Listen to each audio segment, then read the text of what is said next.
Oh yeah, man. Street dances all over the world. Yeah, yeah. You know what you gotta do. Word. Yeah. Yeah, let's go, let's go. Let's go. Come on. Oh yeah, yeah, yeah. The turntable spins using new ability, agility that wins. And then your crew got burned. To be the master of the craft, you gotta practice to learn, kid. The street dancer breaks with 1990s and the 80s paved the way for the days. B-boys emulating the greats like 43s, crazy legs, dynamic breakers with shake. Let's dance to the beat of the drummer that's funky. Way before the Beatles was bugging on Brass Monkey. Hip hop, new crews is Foxy Enchilada. In the boxy DJing was Africa Bambaataa. Brought back to the Bronx, who hurt the innovator. DJing sound systems toasting in Jamaica. Got boasting, the host with the most money maker. Now I'm moving bricks, but I started out as a breaker.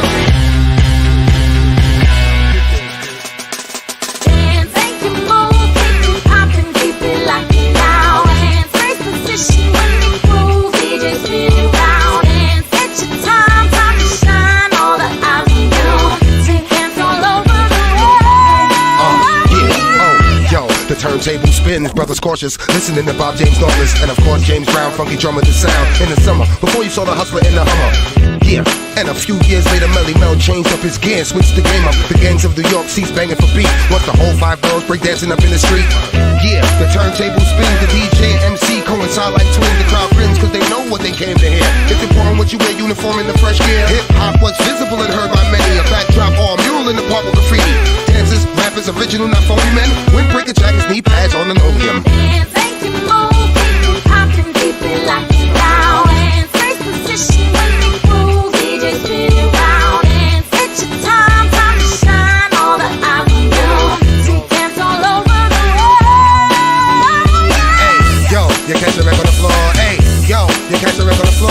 Hey, yo, you catch a wreck on the floor. Hey, yo, you catch a wreck on the floor. Hey, yo, you catch a wreck on the floor. Hey, yo, you catch a wreck on the floor. Hey, yo, you catch a wreck on the floor. Hey, yo, you catch a wreck on the floor. Make it move, keep it poppin', keep it locked down. Dance, first position, winning groove, DJ spin it round. Dance, it's your time, time to shine. All the eyes on you, street dance all over the world.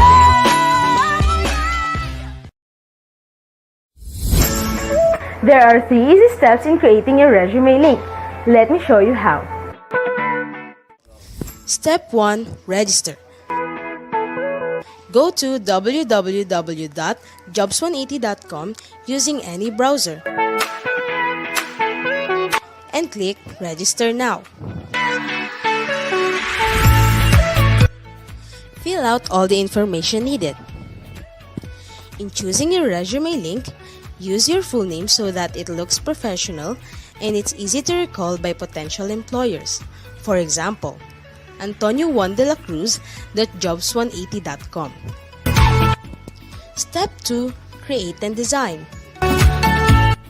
When creating your resume, make sure to complete your personal information and upload your profile picture.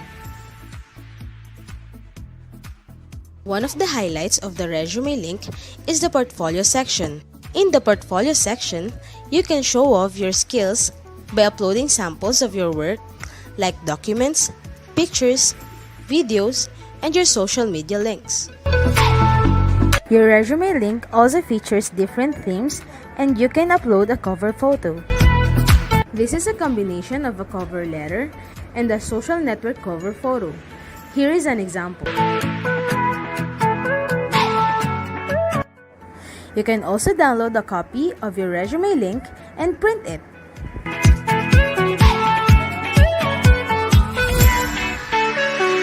Step 3. Apply for a job. There are many ways to apply with your resume link. First is browsing the job recommendations in your Jobs 180 dashboard. If you're qualified, click Submit Resume Link. So what are you waiting for? Dress up your next generation resume, stand out brightly among the competitive job seekers in the market, and win the heart of your future employers using Resume Link.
Good morning, everyone. Welcome to 2080.com's Marketing Me Live at Arellano University, Legarda. So today we will be joined by company speakers to talk about responsible netizenship, after graduation checklist, and virtual interviews. So this event is in coordination with Arellano University, Legarda's Central Guidance Office with the objective of helping students become more responsible members of the online community. So we will be joined by speakers today from Optum and Makati Medical Center. But before we start, we will invite everybody for a short prayer followed by the national anthem and the school hymn.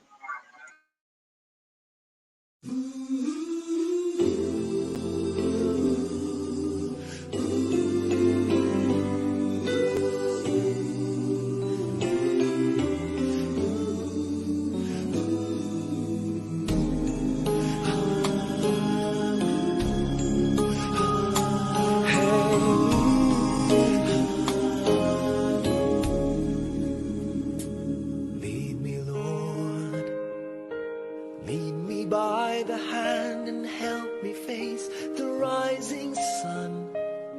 Comfort me through all the pain that life may bring. There's no other hope that I can lean upon.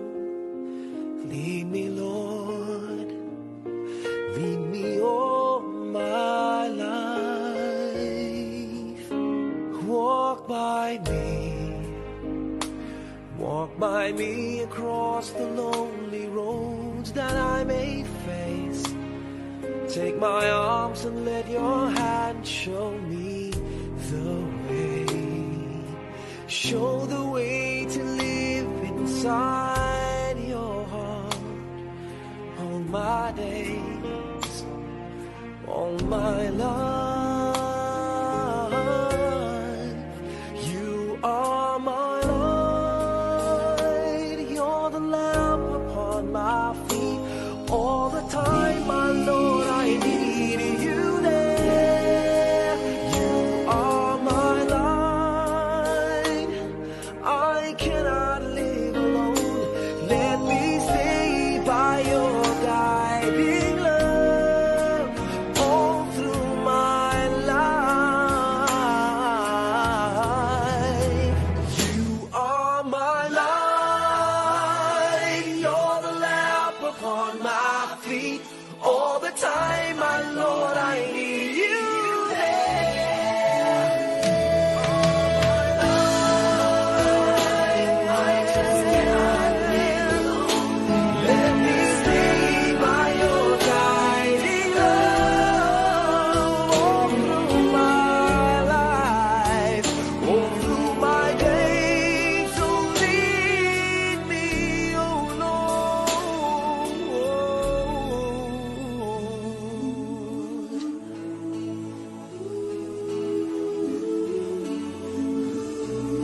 Lead me.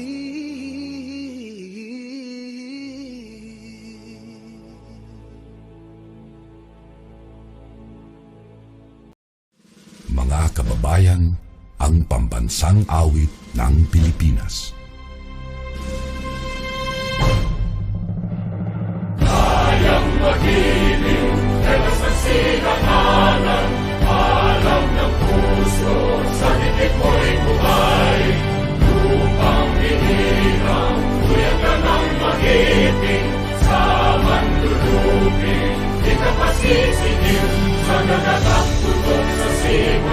Sa langit mo, ay hinatang tula,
Okay, so welcome everyone. So ready na ba tayo? So by the way, I'm Shari from Academic Languages. Hope that everybody is excited to learn new things today.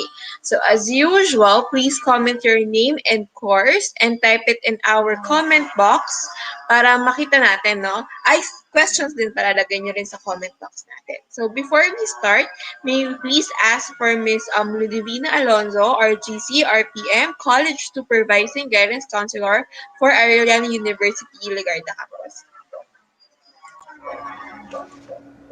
Good day, everyone. Our webinar for today is Marketing Me Live with subtopics about responsible netizenship for our first and second year college students and after graduation checklist as well as virtual interview tips for our third and fourth year college students. Since most of us are spending most of our time online during this new normal, it is important that you learn the safe rules since we cannot assume that you automatically know how to communicate in an online environment. The rules of etiquette that apply when communicating online are different from those that apply when communicating in person. Responsible netizenship is about netiquette rules. Netiquette, short for online or internet etiquette, is a set of rules that encourages appropriate and courteous online behavior. These rules can help promote professional standards of behavior in the online environment as expected in the traditional classroom. Listening and respectfully responding to what others have to say is especially important in the online environment. These rules are important as they promote communication skills, prevent miscommunications, and help you understand what is socially acceptable when working and collaborating online. So with this webinar, we hope that you learn the importance of netiquette rules in order to promote a safe, engaging, respectful, and collaborative environment, most especially in an online classroom where teaching and learning process should not be deterred. For our third and fourth year college participants, college graduation is one of the most important milestones for many of us, but there's undeniable pressure for college seniors. Graduation season is elating. Finals end, graduation becomes a thing. You experience academic freedom. Your future is upon you. But wait, that's actually pretty stressful. Once you start job hunting, there are a lot of things you need to think of, like create and edit your resume, social media accounts, set your Facebook, Twitter, LinkedIn, how to conduct yourself in a virtual interview, how to dress for success, etc. And today, our partner, jobs180.com, will help you deal with all those concerns. So I hope you listen and learn well to be able to land in your dream job in the near future. At this point, I would like to say thank you jobs180.com and our guest speakers in today's webinar. Our heartfelt gratitude for sharing your time and expertise to our students. God bless us all and always stay safe.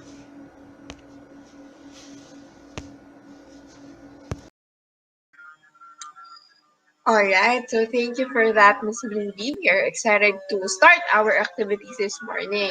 So again, salamat po sa mga nagko-comment na ng mga courses nila tsaka kung saan campus sila galing. So thank you guys ha.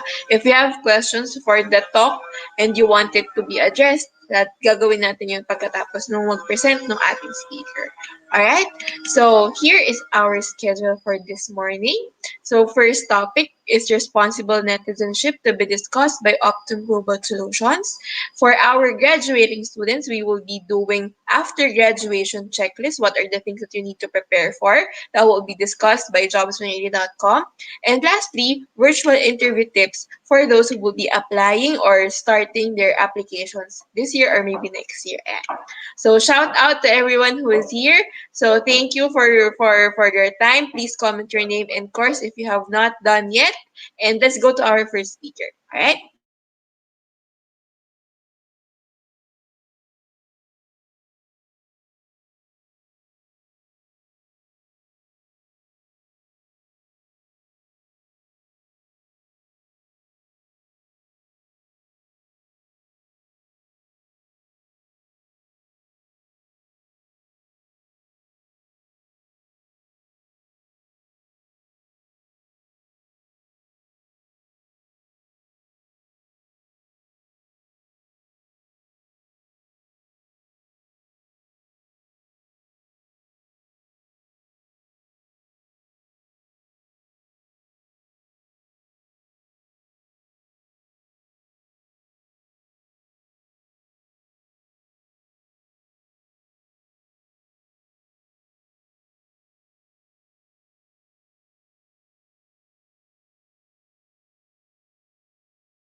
Are we back on?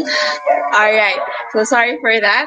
So first speaker for this morning is Sir Paulo Bayangos. He is a human resource management graduate from De La Salle College of St. Benilde with 5 years of experience in the recruitment field. So currently he is the campus relations officer for Optum Global Solutions based in Manila.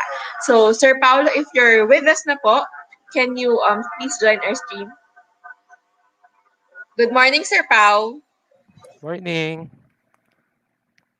And I hope that you can hear me clearly.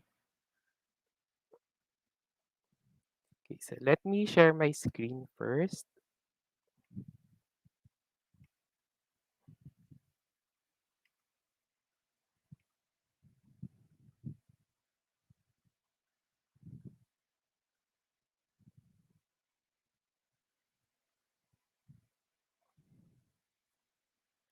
Okay, so I hope that you can now see my screen. I've already flashed it through the stream.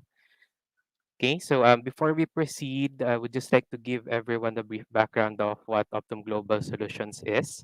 So first off, we are a healthcare provider company. If you guys are familiar with MaxiCare, Medicard, so those are local health insurance providers here in the Philippines. So for example, if somebody or someone who is a member of this health insurance and if they get involved in an accident or if they get sick, instead of them paying for the bill within the hospital, some of it would be taken care of the health insurance by the health insurance provider. Sorry. Okay, so just like them, Optum Global Solutions would be the same. Okay, but we are not just into health insurance. Again, we are a healthcare provider, so anything within the healthcare industry, such as research, pharmaceutical innovation. So that's what Optum Global Solutions is. Okay. So to formally introduce myself, again, my name is Paulo Bayangos. Okay, I've been working with Optum for 5 years now, and as you can see within the picture on the right side of the screen, okay, I used to play soccer way back when I was still in elementary high school. I used to be a soccer varsity for Don Bosco Makati. Okay, I still play soccer if ever that I would be having time during weekends with my friends or some colleagues.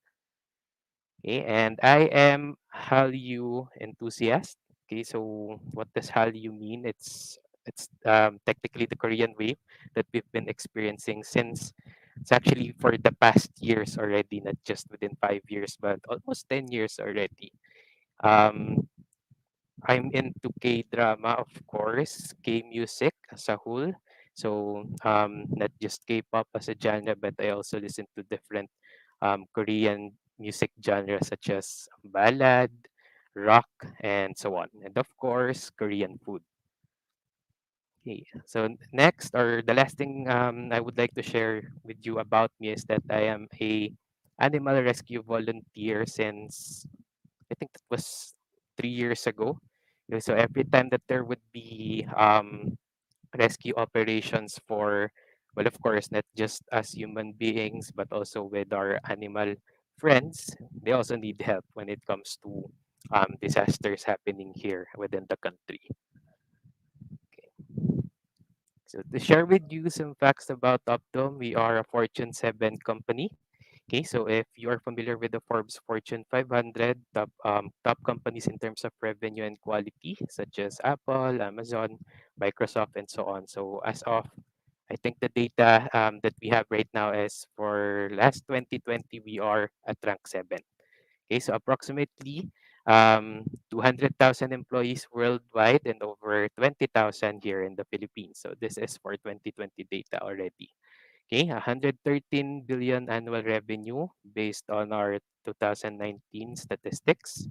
Serves 124 million individual consumers over 150 countries across the globe. Okay, so again, just like what I've told you earlier about the background of Optum, okay, we touch nearly every aspect of healthcare, okay, financing, delivery, and anything related to healthcare. Okay, our mission, our mission is to help people live healthier lives and to help make the health system work better for everyone. Okay, so again, just like what I've shared with you, we are present in every aspect of when it comes to healthcare. So anything related within the hospital or the medicine that we intake within the globe, okay, Optum actually researches on everything to make it better. Okay, next are values: integrity, compassion, relationships, innovation, performance. And with the current topic that I'm going to discuss to you today, it's all about within the scope of integrity. Our operations here in the Philippines would be mostly technology and process solutions, as well as consulting when it comes to the process that we do. Okay, so as of right now, we have 4 sites here in the Philippines. We have 3 in Metro Manila. The first one would be in Taguig, that would be our main headquarters. And the second one would be actually in Cebu, located in Calix building. We actually have 2 buildings in Cebu already. One is in Calix and one is in Philinvest. The third one would be in Quezon City, UP Ayala Techno Hub. And then the newest one would be in Alabang. For Alabang, we actually have 3 buildings already. So just to share with you the expansion or the growth that's been happening within Alabang, it's quite crazy actually for the past 3 years now. Okay, next are career areas. So for technology, again, analytics, automation, information security, and of course, data science. And just to, again, share with you guys, although here in the Philippines, we are not yet that known when it comes to the healthcare provider market, but we are also prominent when it comes to technology. Okay, in fact, based on statistics, data, I mean, this is going to be worldwide data. We are only second to a well-known information technology company, which is Accenture. Okay, so next one would be customer service. Again, here in Optum, it would not be your ordinary order taking or booking of flights. Okay, but again, we interact with members and providers. So members, these are the health insurance members that we have, and providers, these are the hospitals who takes care of these members. Okay, so to put it in a way, we are helping them how to get better. Okay, when it comes to their sickness or their illness, whatever they might have or they are experiencing. Next would be for the clinical space. We are hiring for registered nurses, USRNs, medical coders, and of course, medical allied course graduates. For shared services space, so these are the leadership roles as a corporation. We have these leaders who takes care of everything, especially here in the Philippines as well. Okay, so to share with you how we responded to the COVID-19 pandemic. Okay, so I'm proud to say that our management or leadership has been actually quick to react when it comes to the pandemic issue that we're currently facing. So we are employing and paying full wages to our entire workforce. Happy to share with you that we did not let go of anyone. Okay, especially here in the Philippines, we did not let go of anyone when it comes to the workforce that we have. Okay, so we shifted everything to virtual process, especially when it comes to us talent acquisition team. Within a span of 2 weeks to a month, we've actually transitioned to virtual hiring. Okay, and 90% of our non-clinical workforce transitioned to work at home. What happened to the 10%, if you might ask, because these are mostly the clinical space that we have. Most of them are dealing with confidential data. So again, there are restrictions of the work from home type of jobs that we have. Okay, but again, 90% of them are currently working at home right now, including us talent acquisition. All of us are actually working at home as of right now. Okay, and if I remember correctly, this was last year. Donated an additional 10 million to fight the pandemic. Okay, so not just here in the Philippines, Brazil, Chile, Colombia, India, Ireland, Peru, and Portugal. Okay, that would be at around 25 million in Philippine peso. Okay, we've donated it to Caritas Manila for contra COVID-19 operations. Okay, so on to the topic that I'm going to discuss with you right now, online etiquette, how to be a responsible netizen. Okay, especially right now, most of what we're doing is actually based online. Okay, and at this time and age, we all have this freedom of expression. We are allowed to express or to state whatever is going on in our minds. Our opinion is our own, wherever and whenever. But this kind of mindset is something that we should avoid, actually, if I might say something that we should avoid. It's okay to post whatever we like as long as we know that we're posting and that we are responsible for everything. Okay, so there would be consequences, of course. So here are the 8 ways or tips on how to be a responsible netizen. First one, be careful of what you say or what you post. Okay, so just like you've heard multiple times before, think before you click. Okay, make sure that when you want to post or share something, ask yourself first, is this going to harm anyone else or someone else? Is it worth sharing? Remember that everything you post online, it will be held against you if everything goes bad. Okay, be responsible of what you post online. May always keep in mind that you are at risk on everything that you would be posting. Okay, not just you actually.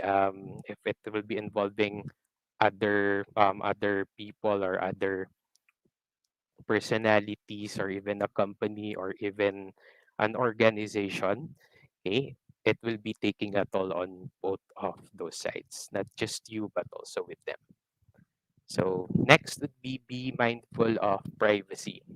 Nowadays, it's easier to take a screenshot of, let's say, for example, a conversation between two different persons that you know nothing about. But if for some reason it gets scattered online, so again, um, privacy would be the number one thing that you have to keep in mind here. Okay, it's a sign of respect for you not sharing this post if it doesn't have any permission coming from that person. It's easier to say that maybe this gets scattered because it was posted by the person himself or herself. Okay, but we never know.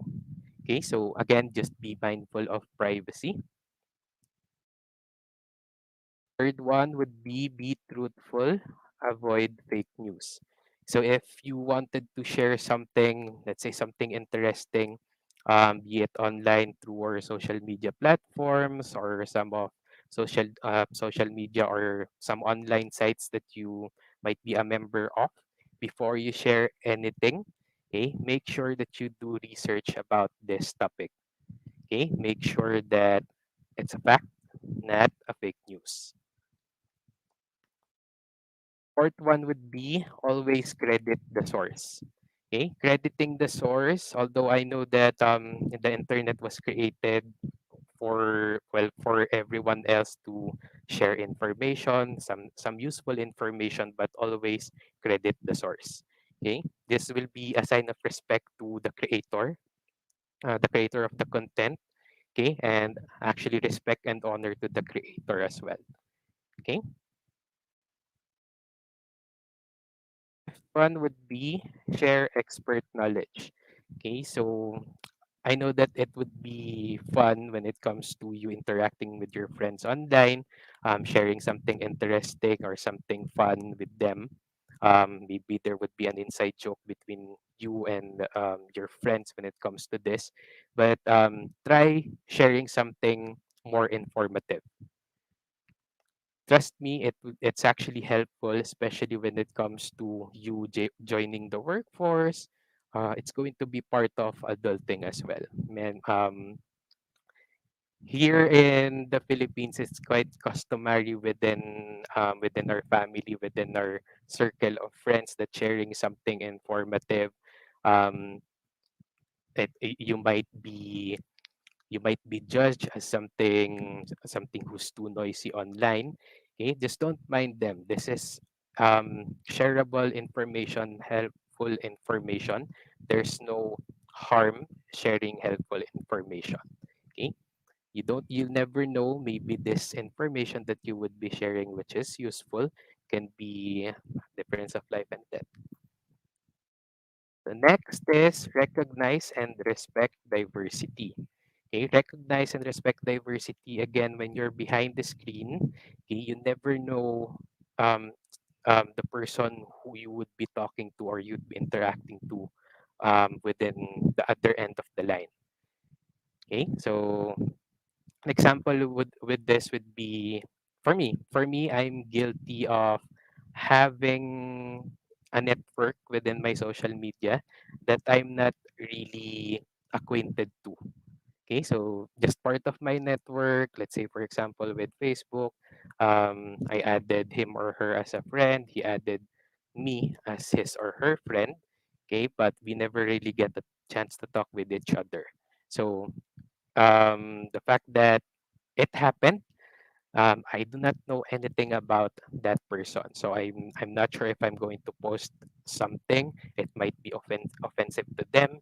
It might be offensive to their gender, to their diversity, inclusions, and so on. So always be mindful of that as well. Next is be a human. Okay, so since just like what I've told you earlier, it's easier to forget that we are interacting with people at the other end of the line. Okay, always remember that whenever you'd be posting online or you'd be saying something online, sharing a post through social media, be mindful that the audience that would be seeing your post is well, it's not just going to be your friends. If it's going to be public, it's going to be the whole community when it comes to your space. Okay, keep in mind that they still have feelings. Okay, they are still human. So again, respect with everyone.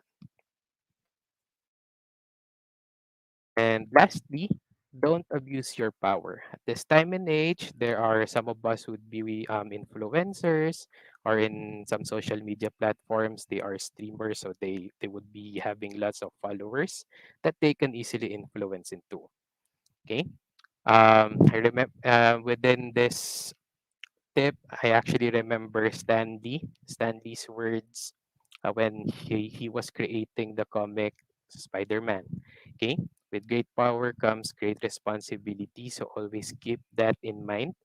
Getting or having power doesn't mean that you can hurt anyone else. Okay. Be careful of what you post online because it could be taken against you. Again, everything and anything that you would be sharing online, you would be responsible for everything that would be happening next. Okay, even though that you are not, let's say, things would be going to the flip side or the bad side of things. Okay, you cannot just say that I did not share this post, or the post that I shared was not the one that has been called out. You're still part of that because you still shared something that is actually not that good. Okay. All right. So just to share with you guys what we are currently hiring right now, we are currently hiring healthcare advocates, so patient and member services, and of course, medical allied graduates. If you want to know more, you can visit workatoptum.com, or it would be easier if you can go to our web portal. That's going to be jobs180.com/optum. I've actually laid out every opening that we have in more detail in jobs180.com/optum. So please give it a visit. And if you'll be having questions, this is going to be my contact details for you. You can email me if you would be having questions, and I'll be more than happy to answer any questions. Okay, and that's it. Thank you for that, Sir Pao. Now it's time for questions, guys.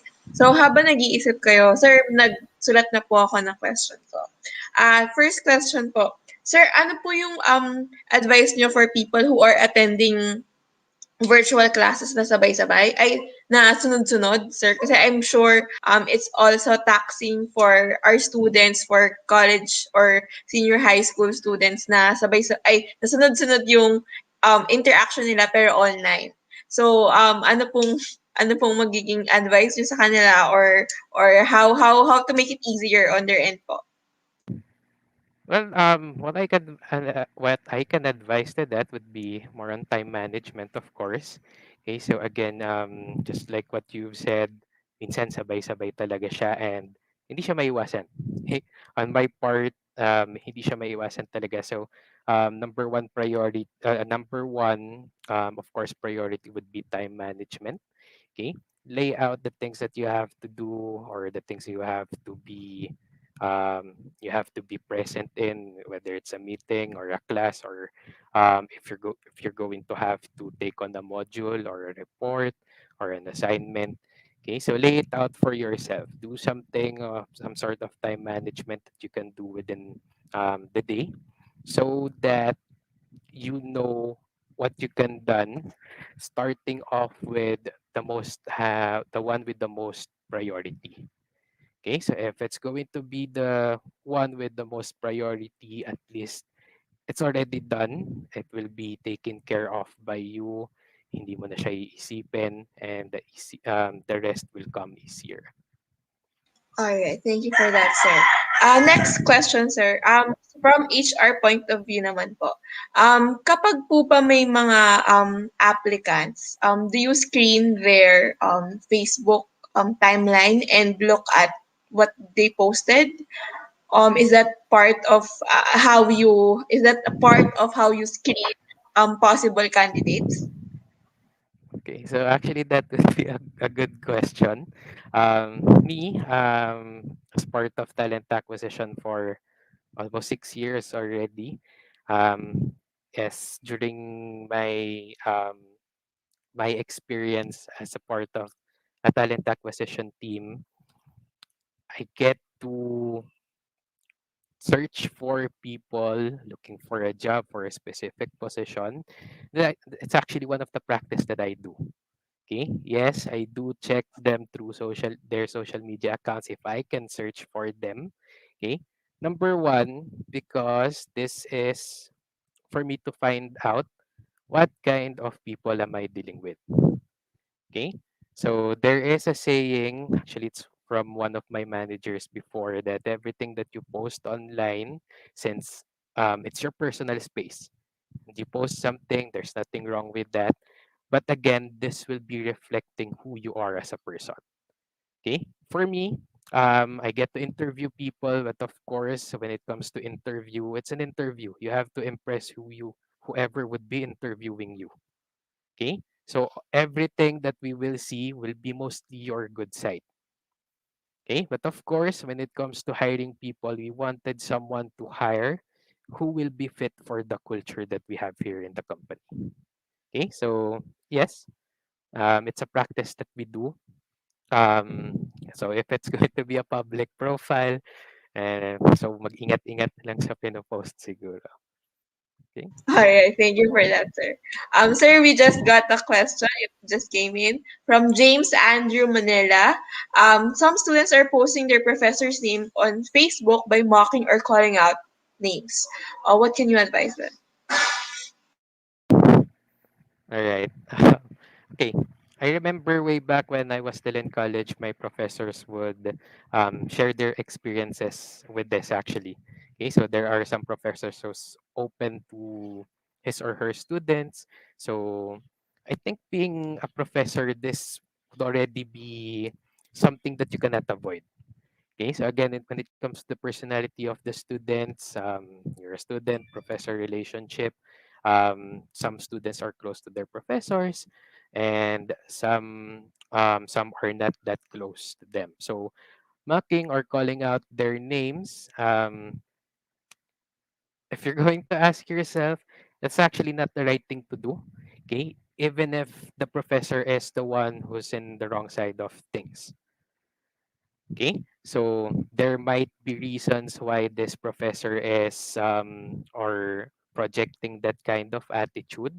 Okay, or it's really within the personality already. I mean, since he or she started being a professor, it's with him or her already. Okay, but if it's going to be within the students and the professor, I suggest that you keep everything within the classroom or within the school itself. You don't have to share anything through social media. Okay. We are not sure.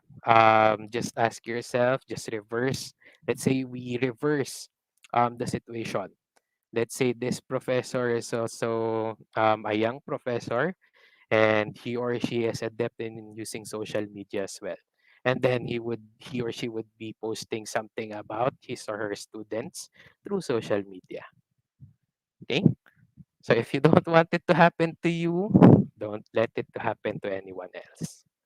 Okay, so that's All what I right. can advise to them. Just keep it within the classroom. You can talk to your professor if there's something wrong.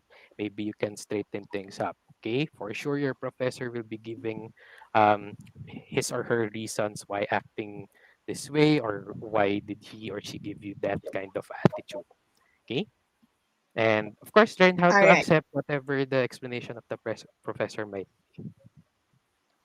All right. Next, sir. Next question from Danica Marquez. Sir, what is your advice to people who exchange their account emails and passwords, especially for those who are in a relationship? Do you consider this as responsible netizenship? This is a very young question for young people. Actually, yes. um, I don't actually remember. I don't actually remember the last time that I did this with someone. Um, well, if it's going to be someone you are in a relationship with, be it a girlfriend or a boyfriend, okay, um, it will be up to you actually. Just think of it. Would it be beneficial for the both of you, or is it just something that will be limiting your relationship to grow? Okay. My take on this is if ever that when you go into a relationship and then you started sharing this kind of information, there would be this mindset that you don't trust this person. Okay. And I don't think that when it comes to the idea of sharing this and then that means there's no trust between the both of you, you're not going to grow within your relationship. Okay. If you're going to see, let's say, a message or a PM to your boyfriend or girlfriend, okay, that's somehow kind of weird for you to take. Maybe it's from one of her friends of the opposite sex, okay, then again, it's already a toxic relationship. The trust is not there. Okay. So just to answer the question, do you consider this as a responsible netizen? Okay. Again, it all depends on the both of you on how are you going to make it work. Okay. If it's for the purpose of emergency, then I guess yes, it's for responsible netizen. But when it comes to um, taking care of issues, to be more specific, trust issues with your boyfriend or girlfriend, then I don't think that it has something to do with responsible netizenship, but more on how you grow within the relationship. Saka email, sir, no? Email addresses is Yeah. a link already to your bank accounts, to your Mhm. other digital Yeah, mga ganyan. actually, So, yeah, the it's information, dangerous. if you really trust this person, then why not? Okay, again, it can be used as an emergency response, proactive emergency response action for the both of you, but just leave it at that. That would be my advice. Just leave it for emergency purposes. Alright. So, thank you for that, Sir Papa. Paano nag-Doctor Love ngayong umaga, sir? Alright. So, thank you po. Guys, if you have no more questions or if you have a question and you're so shy to type it, message nyo na lang sa amin or email nyo kay Sir Pao. Pwede rin naman. Binigay niya yung email address na kanina. So, thank you again, Sir Pao, for being with us this morning. So, if you want to check out their list of vacancies, you can check out jobsunity.com/optum. It's right there on the screen. Makita nyo sa baba. Ito po flash. So, thank you for that, Sir Pao. We hope to see you again in our future sessions po. Ay, sir, may certificate pala for you. Ayan, sir. Flashing. So, I'm reading this. Certificate of Thank you. appreciation is awarded to Sir Paulo Bayangos for his invaluable contribution as a resource speaker in a webinar entitled Marketing Me, Responsible Netizenship, Resume Link, and Virtual Interview Tips held at Arellano University, Manila, given this 18th day of February 2021, signed by Ms. Fe Caridad Gay Coriodica, AVP for Student Personal Services.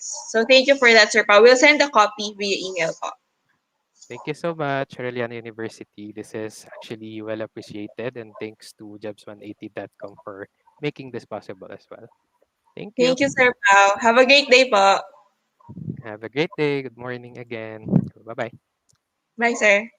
All right. So hope you had fun for our first topic. For our second topic na this one naman is for preparation for people who would be graduating soon. So ano yung mga dapat mong gawin pagtapos ng graduation? So this will be presented by Sir Robert Palomar, Senior Academic Linkages of Officer of JobSunity.com. He graduated with two degrees from Ateneo de Manila University, AB Social Science, and AB Interdisciplinary Studies. He has previously worked in the Department of Education, chaired in an NGO, and he last worked as an HR specialist prior to working with schools. So, Sir Robert, if you're there, please join us. Hi, good morning, Good morning, Shari. sir. Yes, So, can we just share your screen, sir? sure. So far, okay naman ang aking video Yes, and sir. audio. Yes, Sige. sir. I am now starting to share my screen. Share ko ng entire screen ko. And then I will be opening my PowerPoint presentation. Can you see it now? Full screen na lang ako, sir. Or, sige, yun na lang gagawin ko. There. Yeah, okay na po. So, sir, in 20 minutes, I will be back po for the Q&A. See you, sir. Okay, sure. See you, Shari. Okay, so good morning everyone. As mentioned ni Shari, ang aking topic is for you, what you need to do after you graduate before you apply for jobs. So ano yung mga kailangan nyo para maka-apply kayo yun. To make it simple. Okay, so i-categorize ko siya from each other, basic needs, supporting documents, legal documents, and yung mga good to have lang. So dito tayo sa basic needs. And ang pinaka-basic is ang inyong resume. Kasi siguro, I don't know ilang percentage, 9 times out of 10 kapag mag apply ka, ang unang hihingin sa'yo ni HR ay ang inyong resume. So it's what companies ask for before processing your application. Kasi gusto nila muna makita kung ano ang credentials mo, what you've gone through, experiences, before ka interview. Ang hirap naman na sa pagdating sa interview, wala pa siyang alam about you. Ahaba ng ahabang interview. Which is why you have to make a resume. And which is why important na yung resume nyo ay detailed. So we made this easy for you. Kami sa Jobs 180, we made what we call a resume link. This is a tool for you to use. From the name itself, resume and link, it's a link for your online personal resume. Okay? So I will be showing kung how to fill up your resume link para sa mga companies that you could submit this. Quick ano lang, quick na introduction lang sa resume link is that you get to choose yung link na gagamitin nyo because it's a personalized, hindi siya randomly generated. And then this link, you could use it to apply sa jobs180.com, and also you could give the link to anyone. So you could use it two ways on how you would want to apply. So give a link, makikita na ang inyong online resume. And again, this is important na complete ang inyong information para pagdating sa interview nyo, straightforward na mabilis ang flow ng interview nyo, hindi na magtatanong si HR ng mga basic information like yung course nyo and such. Okay? So, ito, I've highlighted yung mga dapat nyo fill in dito pagdating sa resume link. Titingnan nyo sa screen nyo, merong work options. This is useful pagdating sa paggamit ng jobs180.com. Again, emphasize ko lang, the resume link can be used to apply through jobs180.com and also could be used para ibigay nyo yung link nyo to companies. Para pag-click nila yung link, pag-type nyo sa browser, makikita na ang inyong resume. And the point of this is that kailangan nyo mag-stand out and kaya din namin to ginawa. Kasi think of it this way, para si HR na i-interview kayo in the first place, kailangan mag-stand out kayo, which is why we made this resume link. So sa work options, this is kapag you are searching for jobs sa jobs180.com, makikita nyo yes or no. Very simple. Let's say willing to work night shift. Yes, kung magsa-search kayong jobs, lalabas yung mga yon. Kung no, hindi nyo na makikita yung night shift sa mga lalabas sa inyong search. Kasi tulad ng aking experience, nag-apply ako, na-interview ako, and then dun ko lang nalaman na night shift siya. So at that time, di naman ako willing to work night shift. So nasayang yung time namin ni HR. Okay, work experiences, very quickly, nilalagay namin to, and ang reminder ay to the applicants, dapat lagay nyo even if hindi siya directly related sa course nyo or for senior high sa strand. Kasi we have people asking or thinking na, ay, di naman related yan, di siya valuable pagdating sa pag-apply ko sa job na to. No, it's still important kasi it shows that you've been able to work. Let's say part-time work ka sa student, plus points yan para sa HR, oy, kaya niya pagsabay ang work and school.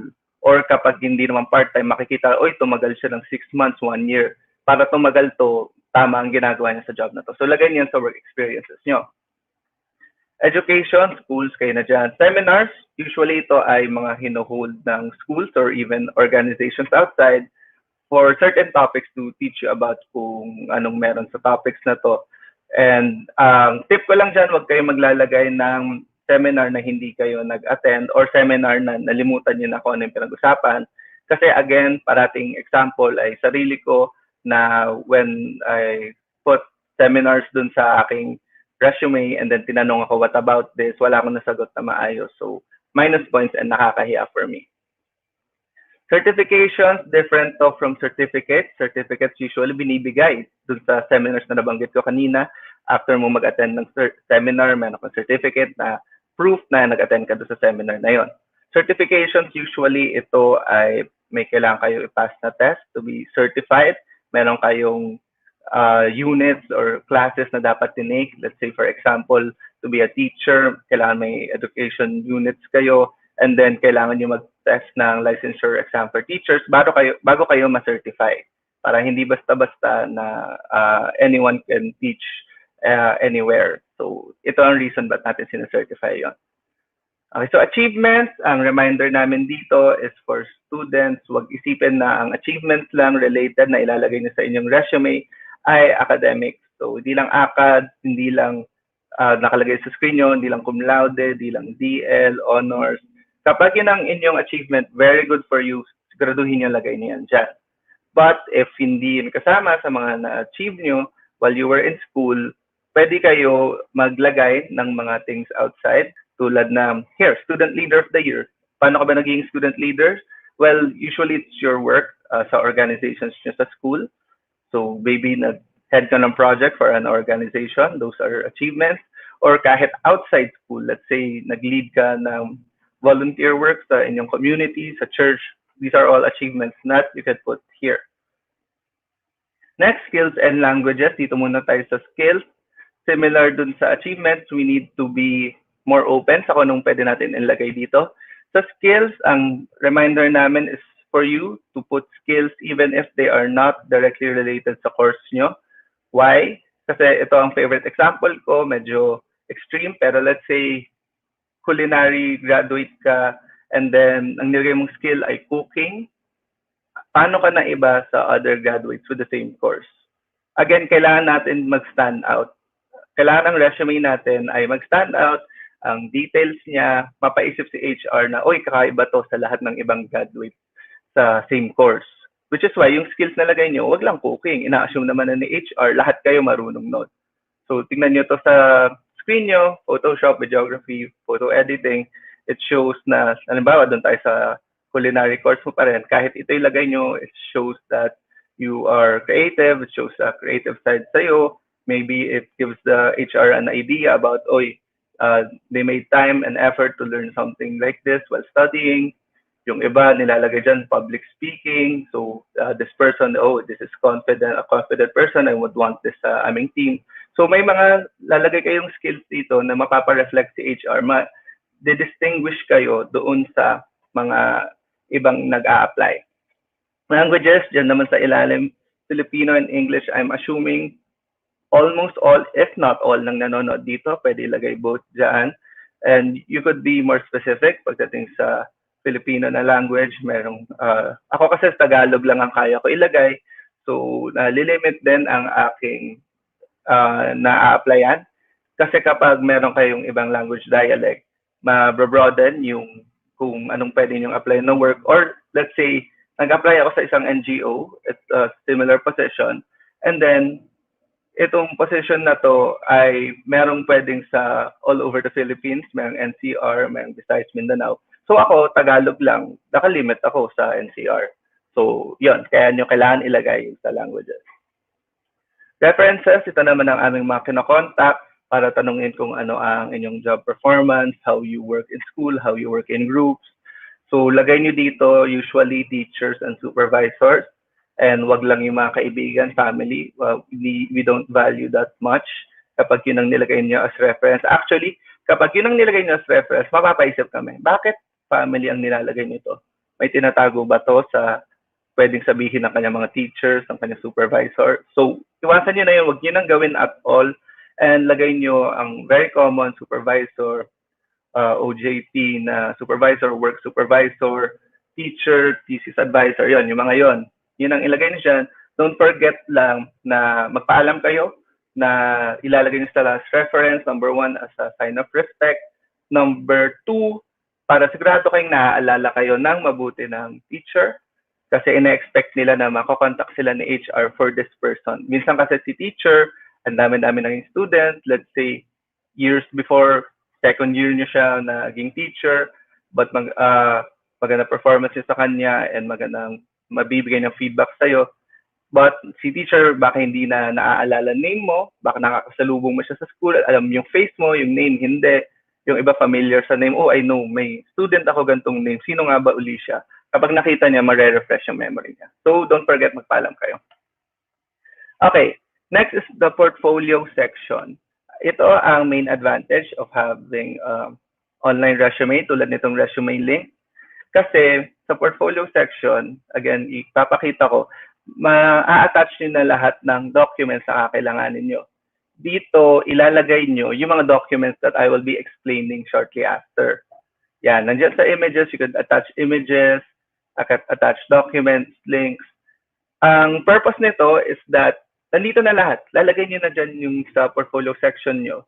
And hindi nyo na kailangang problemahin na every time mag-a-apply kayo, hahanapin nyo itong attachment na to. Minsan kasi na may misplace.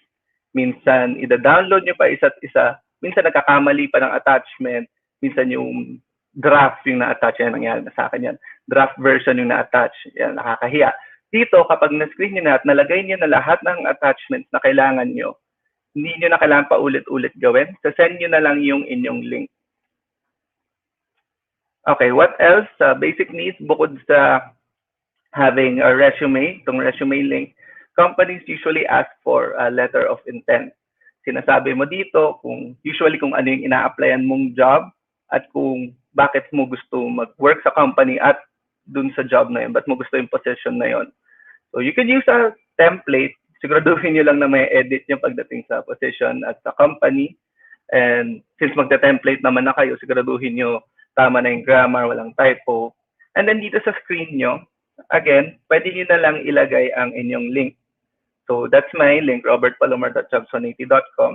Bakit ito na lang ang nilalagay ko? Well, kasi again, nandyan na lahat ng kailangan. Hindi na kailangan mag-attach pa ng anything. And lagay nyo na lang sa email kung ano yung ina-applyan nyo. Yan, sa screen nyo, apply for the position of accounting assistant. Here's my resume link. So yun lang ang details na kailangan, hindi na kailangan mag-attach pa for the reasons na sinabi ko kanina. And again, kasi ang resume link nyo, could use it to apply sa jobs180.com, but also, yan, tingnan sa screen nyo, email nyo, send nyo anywhere, isang click lang makikita na ni HR ang mga kailangan niyang details about you. At plus points pa sa'yo, kasi mas lilitaw ang inyong resume. Isipin nyo ang itsura ng isang resume link na nandun na yung mga attachments and such, yung mga images, and then yung pag-present nun, yung sa skills na pinakita na may stars and all, versus sa pag pinasa ng isang applicant ay sheet of paper lang, PDF file. Hindi siya masyado lumilitaw, wala masyadong visual na biglang mapapaalala si HR na ikaw yung nag-apply using this. So, advantage of resume link. Dagdag ko lang para dun sa mga concern about security, since itong resume link ay mabibigay kahit sino, hindi na kailangan mag-login, mag-register ni company kasi link lang siya, kahit sino naman pwede makakita. So security, those that are concerned, meron tayong security features, pwede nyo on at off, yung mga willing kayo to share.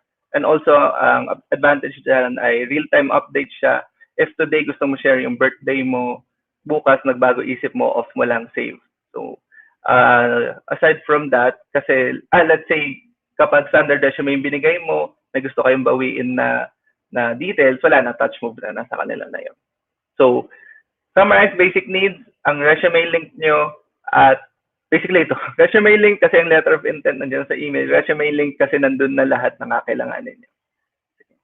Supporting documents. Again, ito sinabi ko, ito usually attach nyo sa portfolio nyo.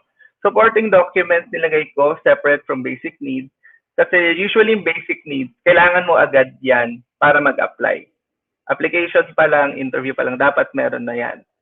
Ang supporting documents kasi usually before onboarding, usually yung iba sa some cases, tinatanggap na to follow while you're working, siguraduhin nyo, pasa nyo to. But very common is, dapat meron na kayo nito bago kayo pumasok sa work. Unlike nga lang yung sa, when I say resume link, application pa lang nandyan na. Kahit hinahanap mo pa lang supporting documents mo, application, hindi pwede mawala ang inyong resume link. So anyway, ano itong mga supporting documents? Basically, titingnan nila itong mga documents para maniwala sila na yung pinaglalagay na sa resume link nyo ay legit, kung valid, totoo ba siya. So, transcript of records, usually isa to sa mga hinihingi para malaman, like diploma rin as well, kung graduate ka nga ba, kung sinabi mong DL ka, talaga bang grades mo pang DL, honors ka ba, titingnan, uy, transcript nito, bakit parang barely passing tong person na to, paano siya naging DL, honors graduate. So yun, matitingnan siya ni HR para support nga, supporting document. So support kung anong nakalagay sa inyong resume link. So reminder, wag kayo magpapauso sa resume link kasi hihingan kayo ng supporting document. Attach nyo tong mga to sa inyong resume link. So transcript of records, diploma, very obvious para malaman kung yung academic records nyo ay totoo. Kung graduate ka ba talaga. Parati namin sinasabi, grad pick ay hindi enough to show na graduate kayo kasi tinitake yan sa gitna ng year. So not counted ang grad pick. Dito sa right side of next to diploma, professional licenses, proof of passing exams. Ito yung sinabi ko about certification. Certification, yung iba ina-upload yung ID nila, license nila. But yung iba, they also accept yung parang letter na binibigay ng showing na pumasa kayo sa exams that you are certified. Yun, pwede nyo attach yung mga yun. Okay, so yun na ang inyong supporting documents. Ito naman ay legal documents. Hiniwalay ko rin. Ito ay for government benefits. Yung makikita nyo, PhilHealth, SSS, Pag-ibig, TIN number. Itong mga to, usually, hinihingi ito ng HR ni company. Depende sa kung paano nila process. Kasi kasama to sa government mandated benefits. Kaya nga, for government benefits, hinihingi yan lahat. Baka naririnig nyo na Pag-ibig ay SSS, TIN. This might be familiar terms for you. And it's good to try to process this. Kuha na kayo agad as soon as you can. Again, ang kailangan nyo lang naman to apply yung resume link nyo, but you could start doing this naman na. You don't have to wait na matanggap kayo sa job before nyo i-process to. Yung yan, pwede nyo nakunin yung mga yan. Fit to work. Fit to work, sinisigurado lang ni company na okay lang ba talaga na mag-work ka sa kanila. Like NBI police clearance, ano tong mga to. Proof lang nagsasabi wala kayong criminal record. NBI and police, ang pagkakaiba lang dyan ay yung scale, yung NBI national, police kahit sa city, mga ganun lang yung clearance. Basta sinasabi na wala kayong criminal record. Keep in mind na baka narinig niyo na sinasabi kapag may hit kayo sa NBI, it means na merong ikaw mismo or someone na close to your name ay may record na kailangan check the criminal record. So, nire-remind ko to sa mga viewers kasi they might be thinking na ang pag-process ng NBI mabilis lang. Kasi it is for some others. Yung walang hit, pila lang sila, fill up, picture, and then okay, makukuha nila same day, I think. Pero ako, example ko, ako talagang may hit yung name ko. So, kailangan ko pa maghintay ng ilang weeks. So, kung minamadali kayo ng HR na yung iba, example ko kanina, kailangan bago kayo i-pag-start sa work, masasayang yung oras nyo waiting for your NBI clearance. Kasi hindi mo ginawa in advance. And kasi inassume mo, wala kang hit at makukuha mo agad. Okay. Health clearance documents, usually hinihingi ito per city, depende sa city na cleared and fit to work kayo. Especially may ibang jobs na kailangan ng, let's say, mas physically fit kayo.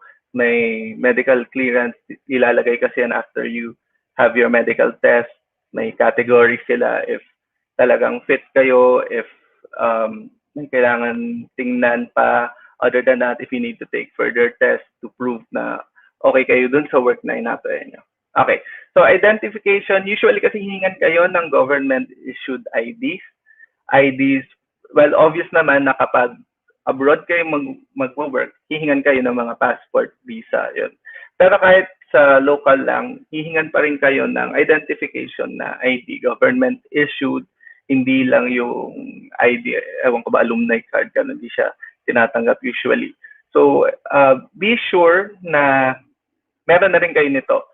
Makuha niya ID nyo, passport, yan, pretty common, yung kanina, yung mga certifications nyo, yan. Kasi yung iba, hinihingi ito, and yung iba more than one, usually hinihingi identification mo na card or proof na bibigay na government issued. Okay, so once again, itong mga to ay attach nyo sa inyong portfolio section. Ito naman ngayon, makikita nyo naka-highlight ang document. Kasi ang iba pang pwede nyo attach. Recap ko lang basic, resume link, wala tayong magagawa kundi mag-apply. And then, kailangan natin ng proof na lahat ng pinaglalagay natin sa resume link natin ay totoo. And then, kailangan natin na ready na tayo dito sa mga usually hinihingi sa HR bago ka tayo pumasok. Ito naman, di completely required, pero again, makikita niyo sa screen, good to have. So, extra professional clothes, ready na tayo pagpasok sa work, or kahit sa work from home, yung iba, tinitingnan pa rin, kita pa rin na may upper body. By the way, mag-pants na rin kayo, wag yung mga naka-picture na gino-joke parati na naka-coat sa taas, short sa baba. And then, don't forget to check the dress code. Let's say, kapag mag-work kayo on-site, mabuti na tanungin nyo if hindi kayo sure or alamin nyo kung ano yung dress code sa industry para hindi kayo underdressed. Sample documents for your portfolio. Yan, writing sample, digital design work. Okay to i-attach sa inyong resume link para matingnan nila, let's say, kung anong ina-applyan mo, related ba tong mga to, titingnan na lang nila sa portfolio section nyo. Kapag nag-apply kayo for writing journalist, okay na may writing sample kayo doon. And certificates for short courses, pwede nyo lagay yan.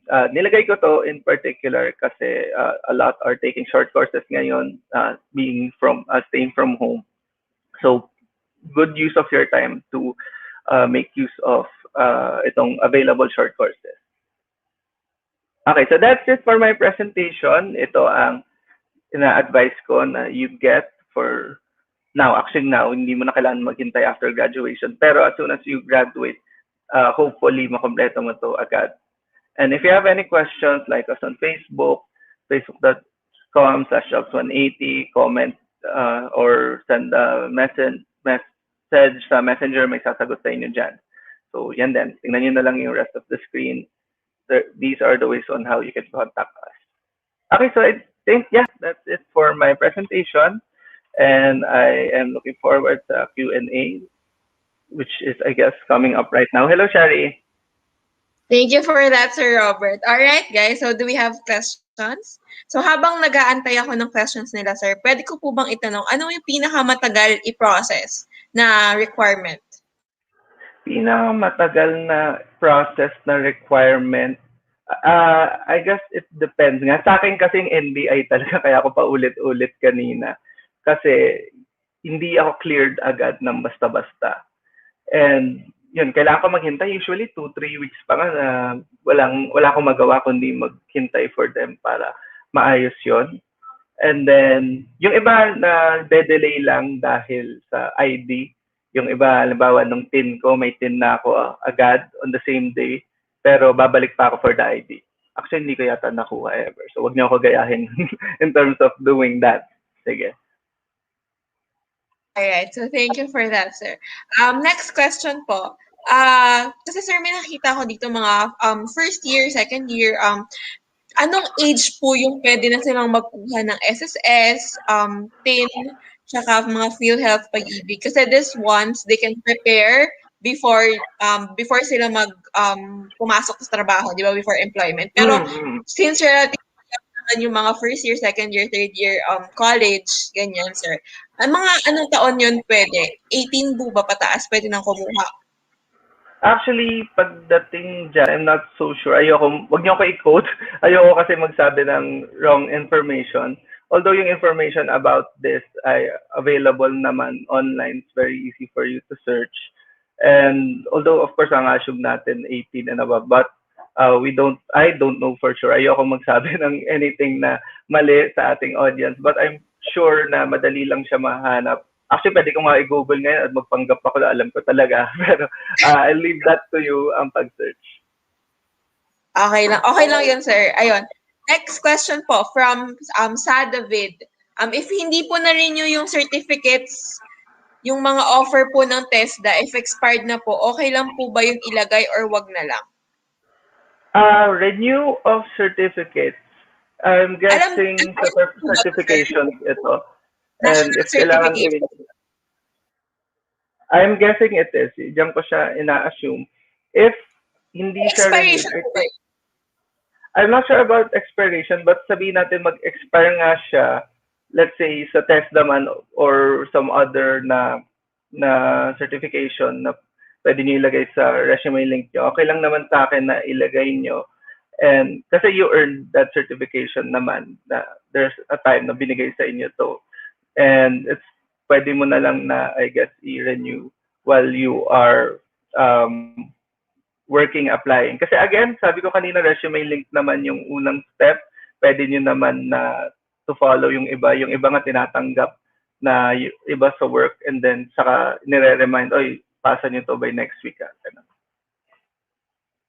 Pwede naman po yun. Next question po from Raymond Saraza. Good day po. Ask ko lang if ilalagay yung immersion program namin under SHS, under jobs, or under achievements po sa resume. Immersion program, I would put that sa achievements. I think medyo mahirap na pa-reflect na ang immersion program ay naging job mo before. And I would recommend na sa achievements yun ilagay. And make sure lang pagdating sa achievements na malinaw kung ano to ang ilalagay nyo as immersion program. Alright, next question from Divine Senya Tuazon. Good morning po. Ask ko lang po if mag apply na po ako sa work ngayon, then yung Certificate of Employment po sa past job ay hindi po nabigay. Pwede po ba yun ilagay sa resume as experience? And this is a good question. Actually, siguro sa next presentation ko, sasama ko na to. This is actually a good question. Certificate of Employment. I think ilagay nyo pa rin yung experience nyo. Number one, yung iba, they actually don't give out Certificate of Employment or mahirap i-process, I guess. Mahirap kumuha. So kung mahirap kumuha, pinaprocess pa, sayang naman yung time pagdating sa pag-apply nyo. Pero of course, tulad ng sabi ko, yung iba hinihingi ito bago mag-work. Let's say, ready na sila tanggapin ka, hihingan ka pa rin ito, siguraduhin totoo ba itong nilagay sa resume link nyo.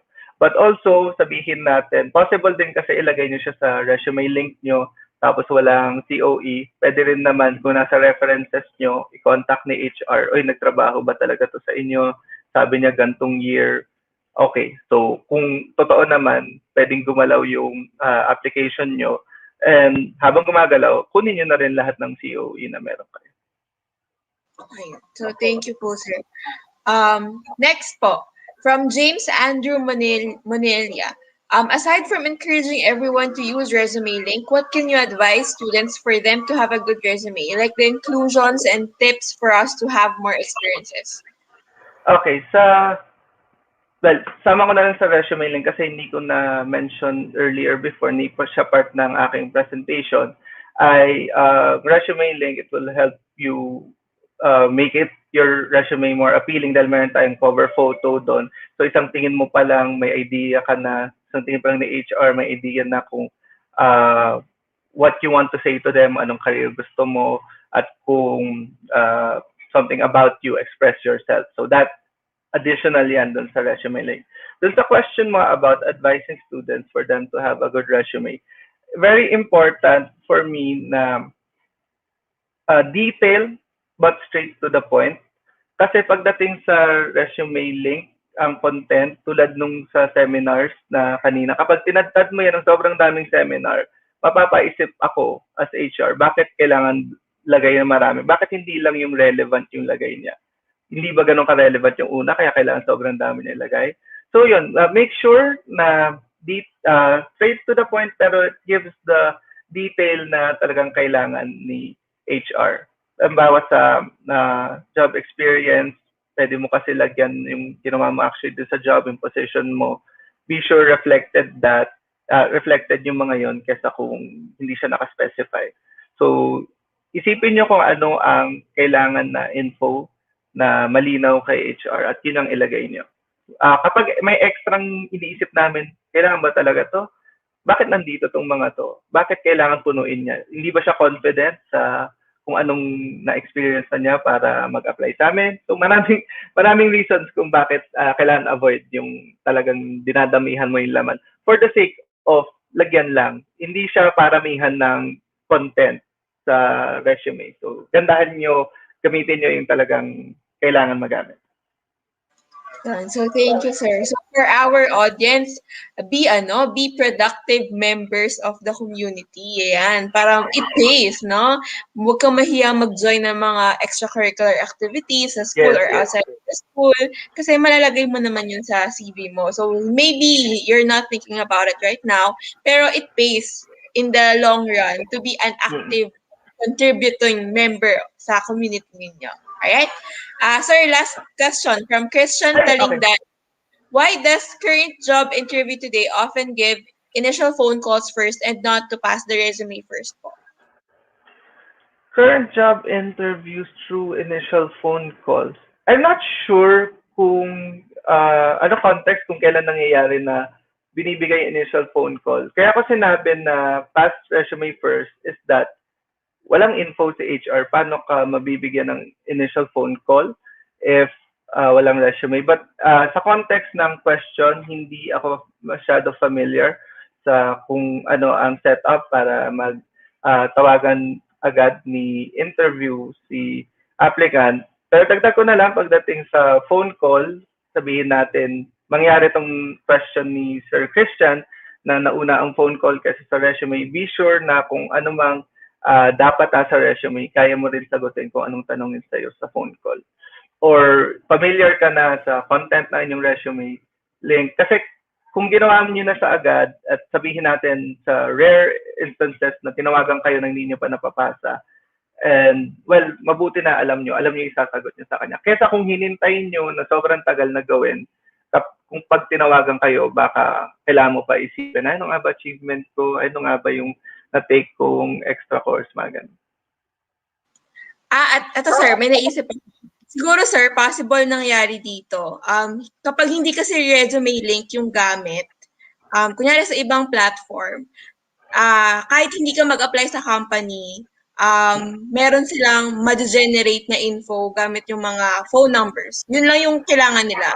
So, kung hindi ka gumagamit ng resume link, makukuha nila yon. So, parang ganun yung possible scenario. So, kunyari, nakakuha lang siya ng listahan ng mga phone number, tas lahat yung tinawagan niya isa-isa, ganyan. Yes, So, tas actually. ganyan. So, that's a possible scenario. That's why you should make sure na whatever platform you're using, it adheres to the privacy setting, yung gusto mong privacy setting. So, kung ayaw mo na makita ng kung sino, public view yung number mo, dapat i-hide mo siya. So, yun yung kaya natin gawin pag gumagamit tayo ng resume link sa jobs18.com. So that's an Ayan. advantage na pagdating doon. Nakita ko lang sa comments, sabi ni Sir Christian ay sa referral, na-refer siya. So, yeah, pwede naman doon na-refer siya. Pwede rin yung sample ni Shari na nakita yung details somewhere, tapos tinawagan ka agad. Tulad ng sabi ko sa iyo kanina, Sir Christian, be sure lang na familiar na kayo sa content ng nasa resume link nyo para kung ano man tanongin sa inyo, na ambush kayo ng phone call kasi kung nagpasa kayo resume sa set yung interview, makakapag-prepare ka, isipin mo kung paano mo nasasagutin. Pero ito, kung may nag-refer pala sa'yo, baka ma-ambush ka na yung HR, tawagan ka agad for a phone interview. Yun, it helps na alam mo content ng inyong resume link. Okay, so may question pa yata after?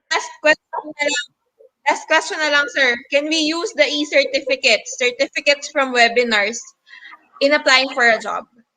Yes, very much so. Especially right now, marami namang familiar sa reasons kung bakit dumadami ang mga webinars. So, e-certificates, lagay niyo yan. Pwede niyo siya upload dun sa portfolio section niyo. I think even before, but even more so now, the HR ay yung ating mga naka-attach na certificate ay recognize this. Kasi yung iba, ina-attach din naman as scanned copy. Pero right now, very much open si HR. And actually, certificate naka-PDF na nga sa form nila. So, easier to verify than sometimes. Alright. Thank you for that, sir. Ayan. Ang dami na sagot, sir, na questions, no? So, sir, maraming salamat po. Hope to see you again in the next sessions that we have. Thank you, Sir Robert. Have a great... Sir, certificate from Arellano University. So, basahin ko po, Certificate of Appreciation is awarded to Sir Robert Palomar for his invaluable contribution as resource speaker in a webinar entitled Marketing Me, Responsible Netizenship, Resume Link, and Virtual Interview Tips held at Arellano University, Manila, given this 18th day of February 2021, signed by Ms. Fe Caridad Caycorio, the AVP for Student Personal Services. Sir, we will be sending this via email. Thank you po, Sir Robert. Thank you very much, Arellano University, pati sa guidance office for preparing this certificate for me. Thank you. Thank you, sir. Ayan. So now, guys, let's go to our third and final speaker. She is Ms. Rowena Naharo from Makati Medical Center. Ms. Rowena is a graduate of BS Psychology from Far Eastern University. She has a certificate in Human Resource Planning and Acquisition under the Diploma in Human Resource Management program from Miriam College. So she has an extensive experience in human resource, particularly in the field of talent acquisition and manpower planning, acquired from different industries such as TV broadcasting, fast-moving consumer goods, airline, and healthcare industry. She is currently working as a senior HR officer for Talent Acquisition Department in Makati Medical Center. Miss Wena, if you're there, please join our stream. Hi, ma'am. Good morning. Hi, good Thank you for waiting morning. po. Yes. Thank you, Ma'am, Shari, can we for the test introduction. your screen po? Okay.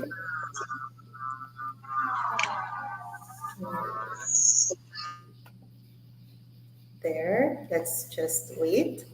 Loading lang, ma'am. Yan. Pa-full screen, ay, full screen ako, ma'am, ng presentation niyo po. Okay. Ayan. Is There it you go working? po. Ma'am, I will interject later if meron pong error sa presentation. But for now po, all good na po tayo. So you have 20 minutes. I'll be back po for the Q&A. Thank you, ma'am. Thank you, Shari. So again, good morning, everyone. My name is Wena. I'm from the HR department of Makati Medical Center. And today I'll be talking about virtual interviews or digital recruitment. So what are the advantages, disadvantages? Later on, I'll be giving in some tips for our job seekers, especially in relation to how to be successful in a virtual interview. And of course, I'll be giving background about the company as well, yung Makati Medical Center. Okay, so let's start. So, Makati Medical Center, our organization, is one of the hospitals, tertiary hospitals in Makati with over 600 bed capacity.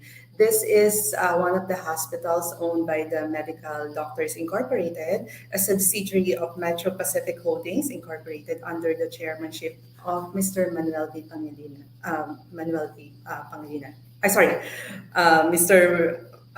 Manuel B. Pangilinan. And it's all, we are structured in such a way that we're divided into two groups.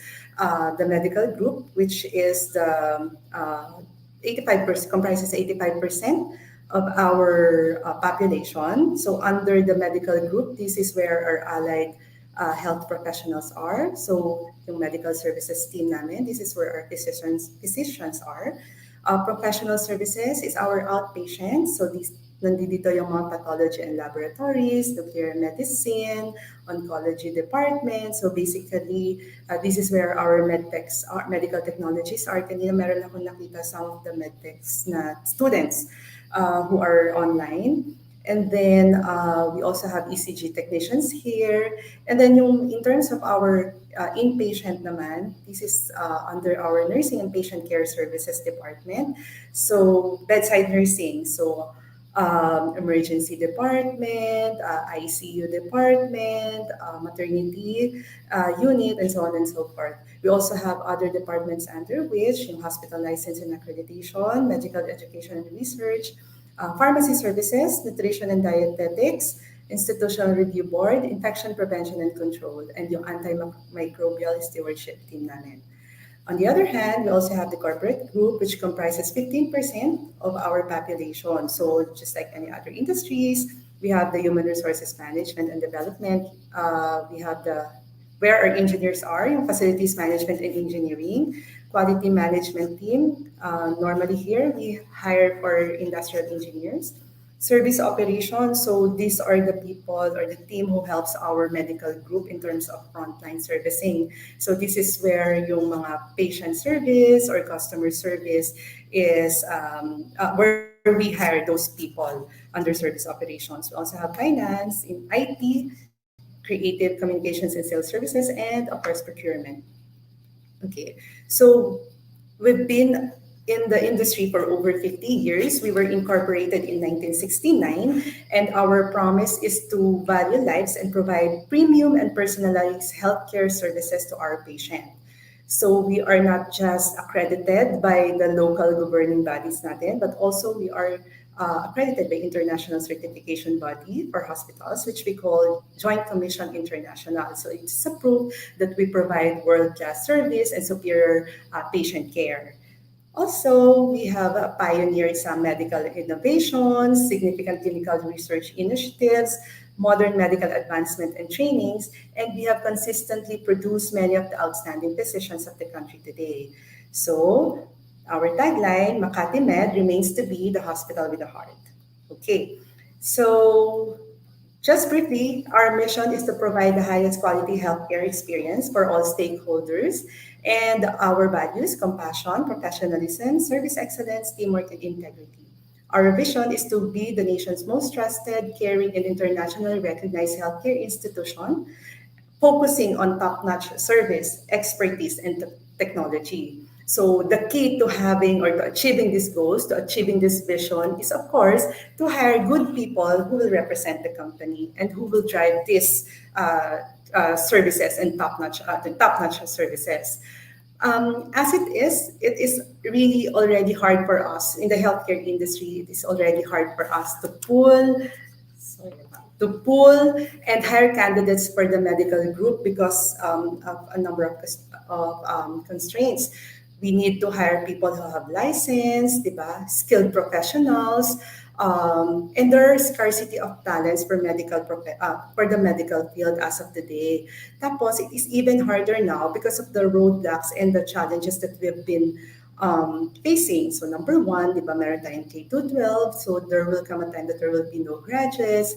There will be no new licensed professionals also. And then there is, of course, competitions, not just here locally, but also abroad. That is our tough competition talaga. We actually lose our talents abroad. And lastly, yung pandemic. So global crisis. So with that, we need to be very creative, innovative, and aggressive in getting whatever resources is available in the market right now. Or if not, it will greatly affect the business. So how did we actually cope up with these trends and these challenges? Kasi for the healthcare industry, we are one of the industries who never stopped hiring.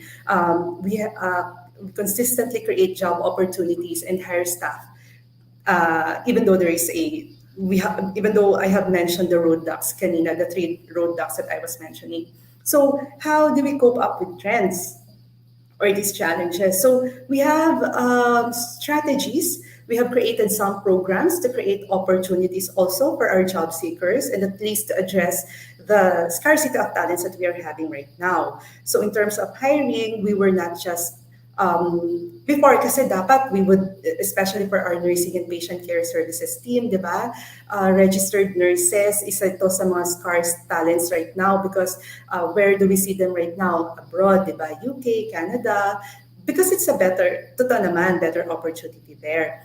So what did we do in order to, what programs did we come up? So for those who have graduated as nurses, for example, or medical technologies or other medical fields na still waiting for their licenses because last year wala tayong PRC licensure exam. Everything was canceled. So what we did is since we have a lot of supply in terms of those fields, yung mga graduates na without license yet, so we hired them as assistants. So parang it's their training ground. So while waiting for their exam, and of course we have provided a program in place to help them while they review or to help them review or be ready once they take the licensure exam. So parang we hire them to assist our licensed people and then eventually they were able to know now how it is to work in an industry like us.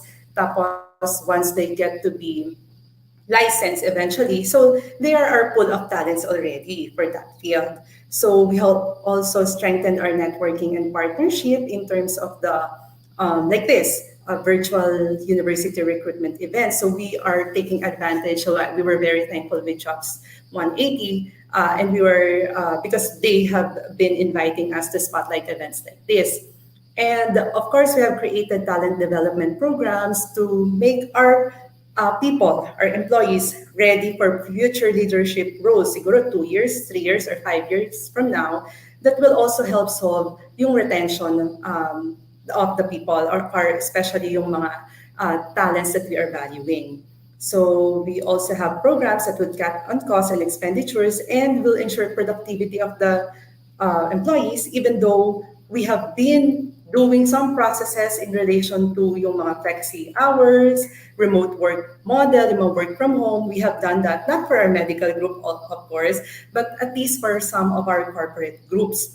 Then, and of course, now yung what is most important and everything is doing right now yung adoption of digital tools. Kasi sabi nga natin, because of the pandemic, even though we need people, sometimes it's really hard for us to invite candidates to go into the company to give an interview because they're afraid, lalo na hospital kami, di ba? There is virus or pandemic. So that is when organizations began embracing the gift of HR technology, yung virtual recruitment and hiring. But of course, shifting from in-person interview to digital recruitment has drawbacks or setbacks.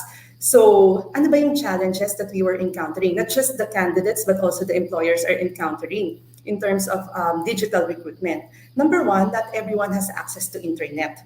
Diba? So, yun, malaking problema. Or if one has access to internet, ang next problem naman would be the connectivity issues. So hopefully right now hindi tayo mag-lag.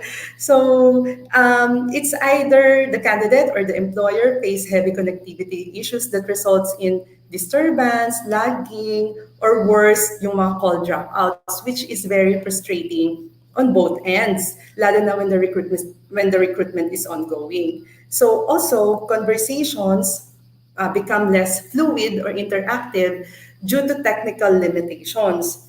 And this also leads to bad candidate hiring experience because sometimes it will also result in the employer not getting the good potential employee because the recruiter cannot hear the answers of the candidate, of the applicant. So later on, we'll see may mga drawbacks, pero how are we gonna like address these drawbacks later on? Okay, of course, yung availability of digital infrastructure also. So some companies may require us to use some digital infrastructure that may not be available dun sa candidate, yung specific software and hardware na hindi available due to various reasons. That just because a candidate could not set up a digital infrastructure as per the demand of the company, that doesn't mean that he or she is not qualified. Also, digital literacy. So, parang a few days before when I was first invited, it was my first time to use StreamYard. So, di ba? And yung digital literacy kasi din, it depends din on the candidates, di ba? Minsan, if hindi talaga highly techy yung mga candidate natin, depends on the position that they're applying for, they were not really exposed naman to using, for example, Zoom, StreamYard, or other kahit yung mga social media apps. So it is actually it will become a challenge for the candidate. And of course, lastly, for the interviewers, it is really hard for us to identify social and nonverbal cues through virtual recruitment because of the limitations to what we can see. We cannot see what if he or she is fidgeting, playing with something under the table na hindi nakikita ng camera. And of course, in terms of communication kasi, it's not all about words, diba? The body language and the tone of voice actually matters. So later on, we'll give tips on how you should capitalize on those, yung facial expressions, diba? Your delivery. So, yun. But of course, if there are drawbacks, there are also advantages naman. So, yung yung in-person interview kasi is cost consuming and time consuming. But when we are gonna shift to digital recruitment, less cost on both ends. So for example, sa applicant, di ba? You don't need to gumastos ng gas or transportation just to go to somewhere, lalo na kapag malayo from where you are living. It also addresses lack of space sa part naman ng employer because not all companies have designated interview rooms where they can actually do an interview. Pag virtual recruitment, they could still stay on their yung sa space nila or dun sa office nila, basta less lang yung distractions behind. So yon. Also, it speeds up the process and saves time kasi sometimes and that results to better and easier scheduling also. Sometimes kasi when we call a candidate, kapag it's virtual, we call them, for example, to this morning, and then they will say that they are available in the afternoon, di ba? They could always find time Kasi hindi na sila kailangan mag-travel eh. So it speeds up the process na hindi ko na kailangan, or hindi naman kailangan maghintay ng interviewer for 1 to 2 days para ma-schedule yung candidate. Also, it increases chances of hiring those who lives far. Sometimes kasi if a candidate lives far away from the company and then you invite them, mas hindi sila masyadong engaged or napumunta because yun nga, lalo na if they see na hindi yung less yung chance nila to be accepted. So at least for virtual interview, kahit nasa bahay lang sila, sige, why not try? Di ba? Wala namang mawawala. Hindi naman ako magta-travel. Dito lang ako sa bahay. So I can siguro give time for an interview. At least when they go here, alam na nila na hired na sila because job offer na kaagad yon. Okay? So those are the advantage and disadvantages of shifting from in-person interview to digital recruitment. So now, I will be discussing yung mga virtual interview tips for our job seekers who are listening right now. So sabi nila, when you are in an interview, it is actually as if you're telling a story. So when you're telling a story or storytelling, it's isn't just about what you say, especially if it's virtual. It extends to your setting. Kasi if before, hindi mo na poproblemahin saan ka mag-interview because that's the problem of the employer. Ngayon, ikaw kasama yun sa poproblemahin mo or sa iisipin mo, yung setting mo. So where am I going to set up my camera during the virtual interview? So these are elements that candidates often overlook. So meron akong mga experiences before that I was interviewing a candidate over video. So naglalakad siya or minsan hawak niya yung phone. Siyempre, if hawak mo yung phone, medyo hindi siya stable. So gumagalaw, nahihilo yung interviewer. So make sure na kahit wala kang phone holder, you improvise. Itayo mo siya in such a way na hindi siya gagalaw. At least, diba, may focus yung camera. So other tips in terms of the setting, be aware of what the interviewer can see in your video window. So, okay, make it appear more appealing. Kung hindi naman appealing, at least professional looking. So how are we gonna do that? So number one, in as much as you would want to, do not sit in the bed and make sure there's nothing on the wall behind you na medyo distracting. So as much as possible, kung kaya na may clean, neutral background behind you, then that's okay, that's good. So if you're not comfortable sharing your background or your immediate surrounding is cluttered and messy, so that's the time that we try using virtual backgrounds. But also in choosing virtual backgrounds, make sure that it is not distracting, it doesn't look really fake, and it doesn't create a strange halo around your body that distorts your gesture when you move. Merong mga ganon eh. So try to choose then a more professional virtual background.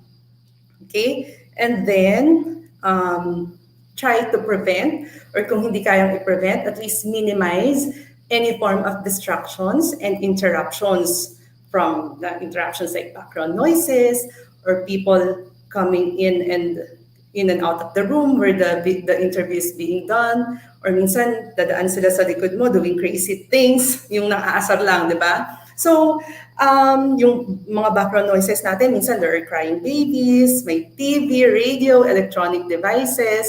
So, hindi naman natin sinasabi because we're in the house. Even minsan nga dito in the office, meron talagang mga distractions. So, what are we gonna do? So, do whatever we can to cut down on the chances of being interrupted. If you're in the house, you can set it up in a room. Kung walang room, at least sa corner, isang corner ng house na hindi masyadong dinadaanan or pinupuntahan ng mga family members. Or, and once na you're there and you have started, or before you start, you can tell the people living with you na, oh, I'm doing a virtual interview, so as much as possible, huwag kayong dumaan dito because my future is nakasalalay dito. So yung mga ganon. But if there is a high chance of you being interrupted by something outside of your control, so ano yung dapat natin gawin? For example, in the house, meron kang may dog ka, di ba? So, hindi naman natin, out of control naman natin if magbabark yung dog. So what we're gonna do is that we tell our interviewer ahead of time, before the start of the interview, tell them na hindi talaga may iwasan as much as you would want, it's outside of your control. You mention, para naman yung interviewer, she will feel naman, proactive naman pala tong candidate, and at least respectful siya of the interviewer, in letting me know. So at least I know what I'm expecting and hindi na ako magugulat. So parang ganon. So it's not really about erasing the fact that you're in your home. It's about being as professional as you can given the circumstance. Okay? Next, make sure your audio and video link is working. So sabi nga natin kanina, in terms of the the technology, di ba? Yung digital infrastructure, if ito yung kailangan, for example, ni company, at least try to download it ahead of time. And then if you are not familiar with the technology or how it is, how you're gonna use it, at least test it ahead of time. Ask someone who can help you how to navigate the system or the platform, just like what Jobs 180 did for first time na mga speakers, di ba? May mga testing sila na ginagawa so that and they give parang orientation on how to use StreamYard if that's your first time to use StreamYard. So ganun din yung sa inyo. Because of course, technical issues do happen. So you don't want that to have technical problems. Well, you are being interviewed, di ba? Kasi masisira din yung focus mo if that happens. Okay? So yon, download and test whatever platform you're gonna use beforehand. Next, dress well for the interview, just as you would for an on-site meeting. So either dress business casual or business formal. Tapos you should also follow other standard interview advice like be clean, be well-groomed. So at least magsuklay naman ng buhok when you do the interview. For girls, put on light makeup. So no flashy jewelry, no flashy makeup. At least try to look presentable when you do the interview and dress well for the interview as well. Also, you might want, even for girls, you might want trying testing yung what you're gonna wear sa top on the platform that you're gonna use. Kasi sometimes there are low-cut na damit na tingin mo it's decent in person, pero pagdating pala sa video, it looks weird. Parang walang damit pala dahil nga it's low cut. So yun, test it kasi sometimes you don't know how you look on cam. Okay? So don't sit too far or too close to the screen. So just as you would in an in-person interview, di ba? Merong specific distance din naman. We're not sitting close to the interviewer in person. So make sure that you set up your camera or your chair in such a way that you do not look too tiny or too huge. Baka mamaya, nose mo lang pala yung nakikita o yung dito mo. So yung mga ganon. So the proper the proper is that meron kang empty space on the screen above you. So meron ba ako? And then at least your chest and your shoulders are visible. So yon. Para at least hindi siya masakit tingnan sa mata. Okay? So that's about the setting. In terms of the delivery naman, so kanina sabi natin it's like you are telling a story. So in terms of the delivery, kasi in a virtual setup, it is really hard to engage someone, especially because we don't see the full range of expression, body language, and other cues that create an emotional connection between two people talking. So that is why it is really hard to engage someone during virtual interview. So the key is to treat your video interview like a conversation because that's the only way you'll be able to make a connection. So be more personable, be yourself. Diba? You want to talk like you're talking to someone you know well, but while still remaining professional. So make sure, be more expressive. Use your facial expression to show you are engaged. So make sure your video interview is not just question, answer na parang robotic, hindi ganon. Kasi sometimes kasi naman talaga, the lack of physical proximity, signal issues, and participants' nervousness in communicating via technology tend to make the communication, tend to make for a flat communication.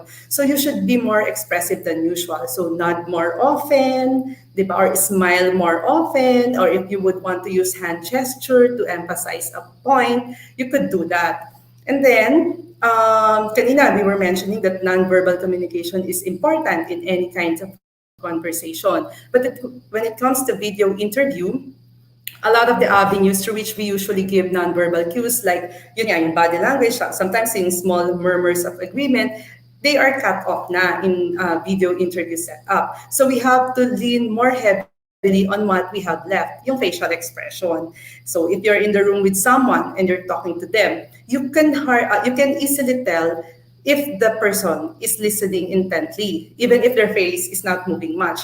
Pero sa video kasi, everyone can look like a statue over video interview. So you shouldn't be so static that your interviewer has to wonder if andyan pa ba kayo, are you still connected, or nag-lag ka na. So galaw-galaw din, di ba? And then yeah, try to smile.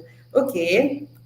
Speak to the camera, and in doing so, at least your voice should be well modulated. The not shouting na nabibingi na yung kausap mo, or not too soft na hindi naman maintindihan.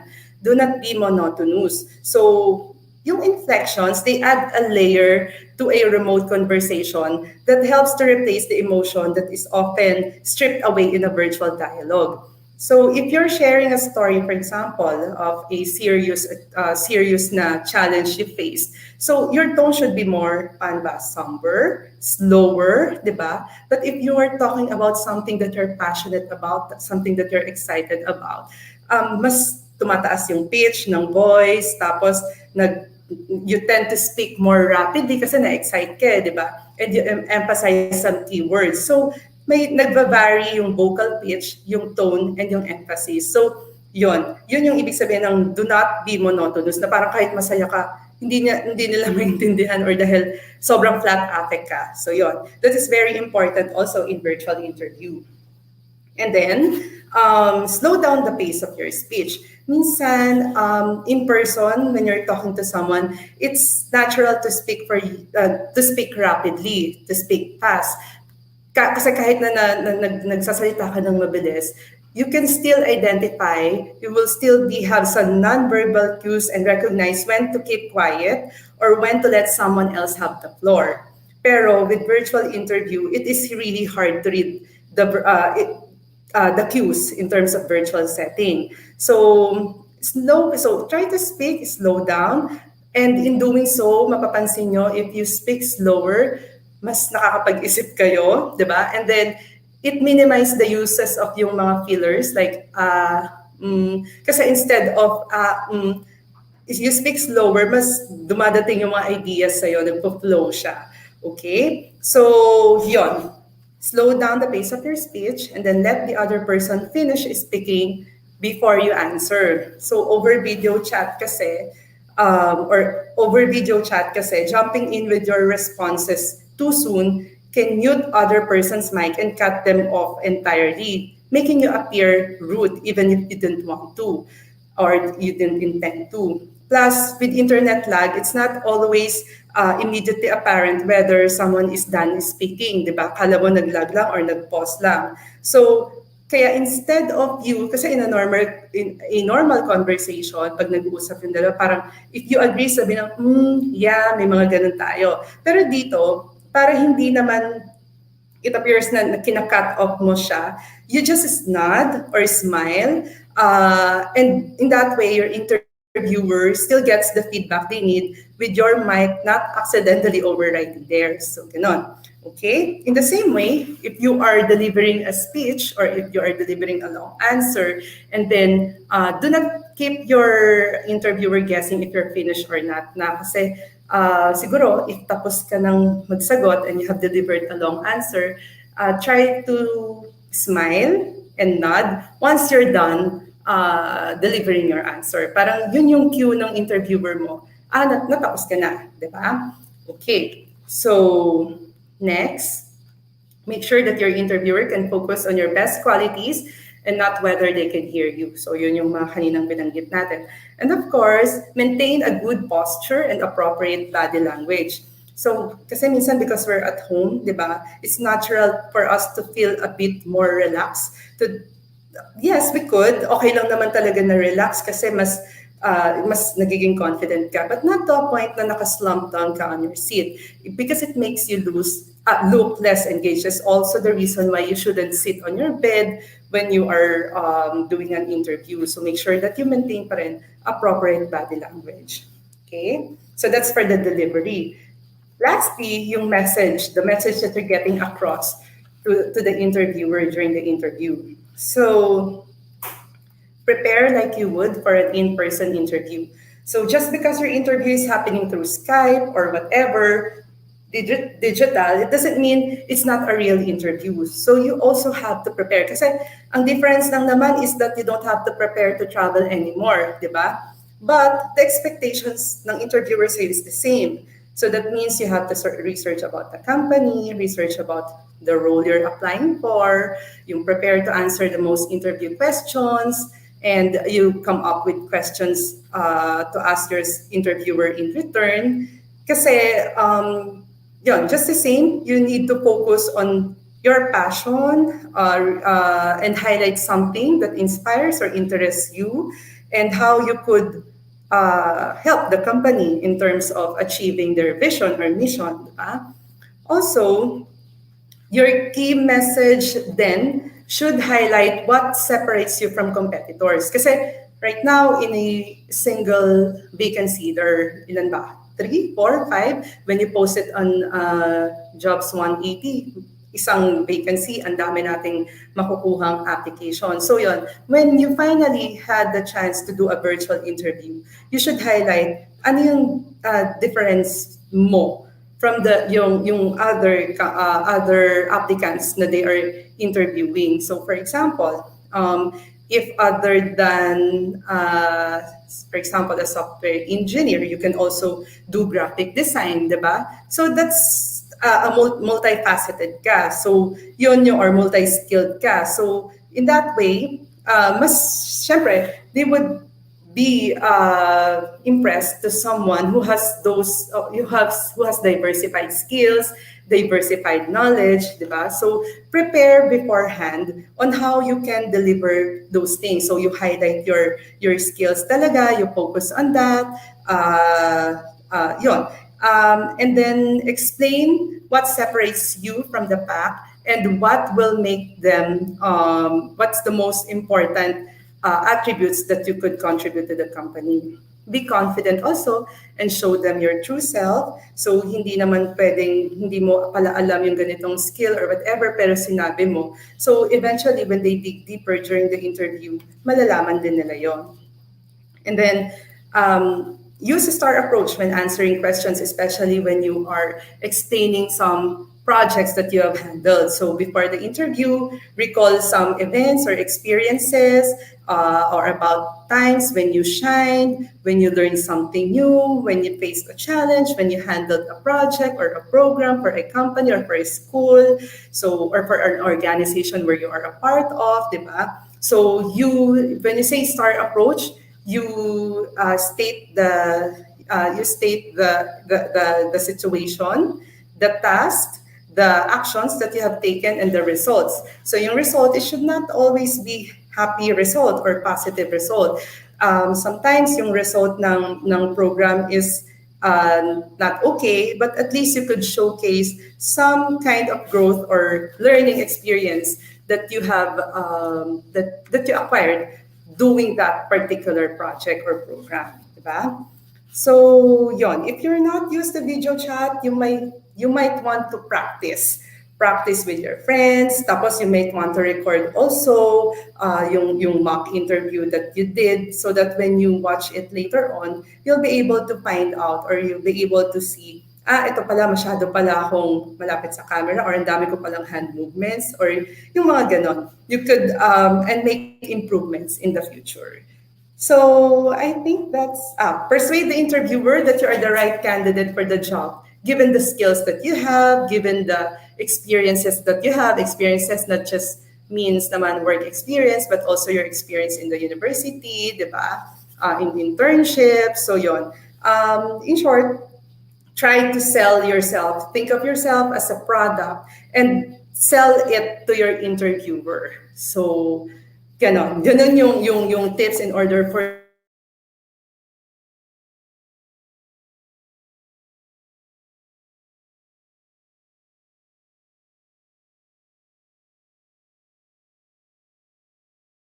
you are the right candidate for the job. For you to be to prepare. Communication is the key. Try to enhance your ability to carry out a conversation. So, and yeah, practice makes perfect. Okay, so I think that's the last part of my slide. So very brief lang naman. So I hope you've learned something. And if you are interested to be a part of our company, a healthcare industry like Makati Medical Center, you may visit our website and also yung jobs180.com/Makati Medical Center for a list of vacant positions that we have right now. Okay? So thank you so much. Thank you for that, Miss Wena. Marami pong salamat. Ang dami pong laman ng presentation niyo. Ayan, ma'am. So, ma'am, the floor is now open for questions. So, guys, if you have questions for Miss Wena, please type it on our comment box. Ayan.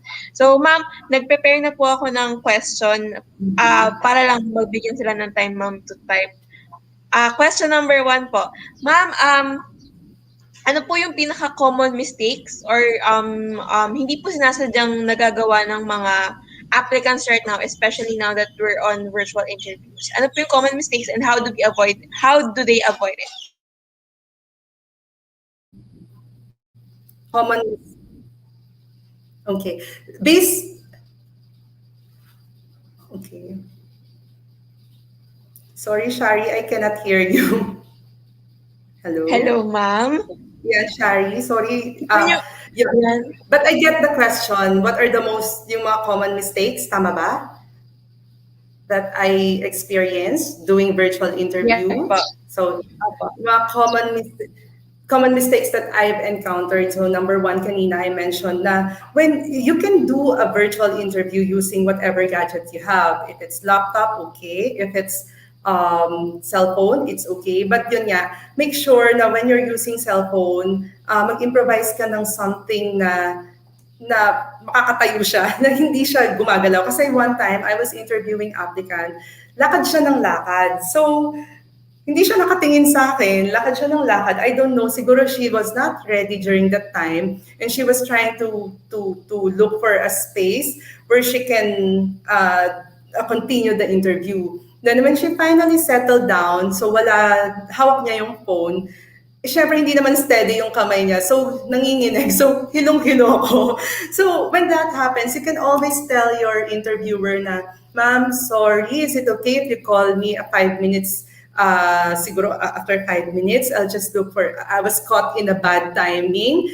You apologize. Syempre, of course, if that happens, pero as much as possible, meron kayong time na napag-usapan, di ba? So as much as possible, be ready. Pero kung hindi talaga, yun, tell your interviewer para hindi naman bad experience din sa interviewer. Kasi there is a very slim chance na matatanggap ka when that happens. So sayang effort. Because number one, hindi na kayo magkaintindihan, na frustrate na yung interviewer because at that moment, nakita na niya na this candidate is not prepared. He's not ready. Probably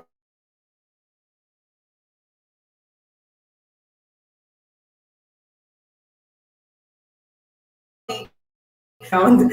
So, hindi, yun nga, if talagang hindi may iwasan, wala talagang space to do it, cluttered yung background. So, use a virtual background. Then there was, sorry, ang daming experience, pero I don't know if I can share everything. There's also one time na parang, I think everything na sinasabi ko, he can hear, but when I already asked question, parang sinasadya na kunwari naglalag siya.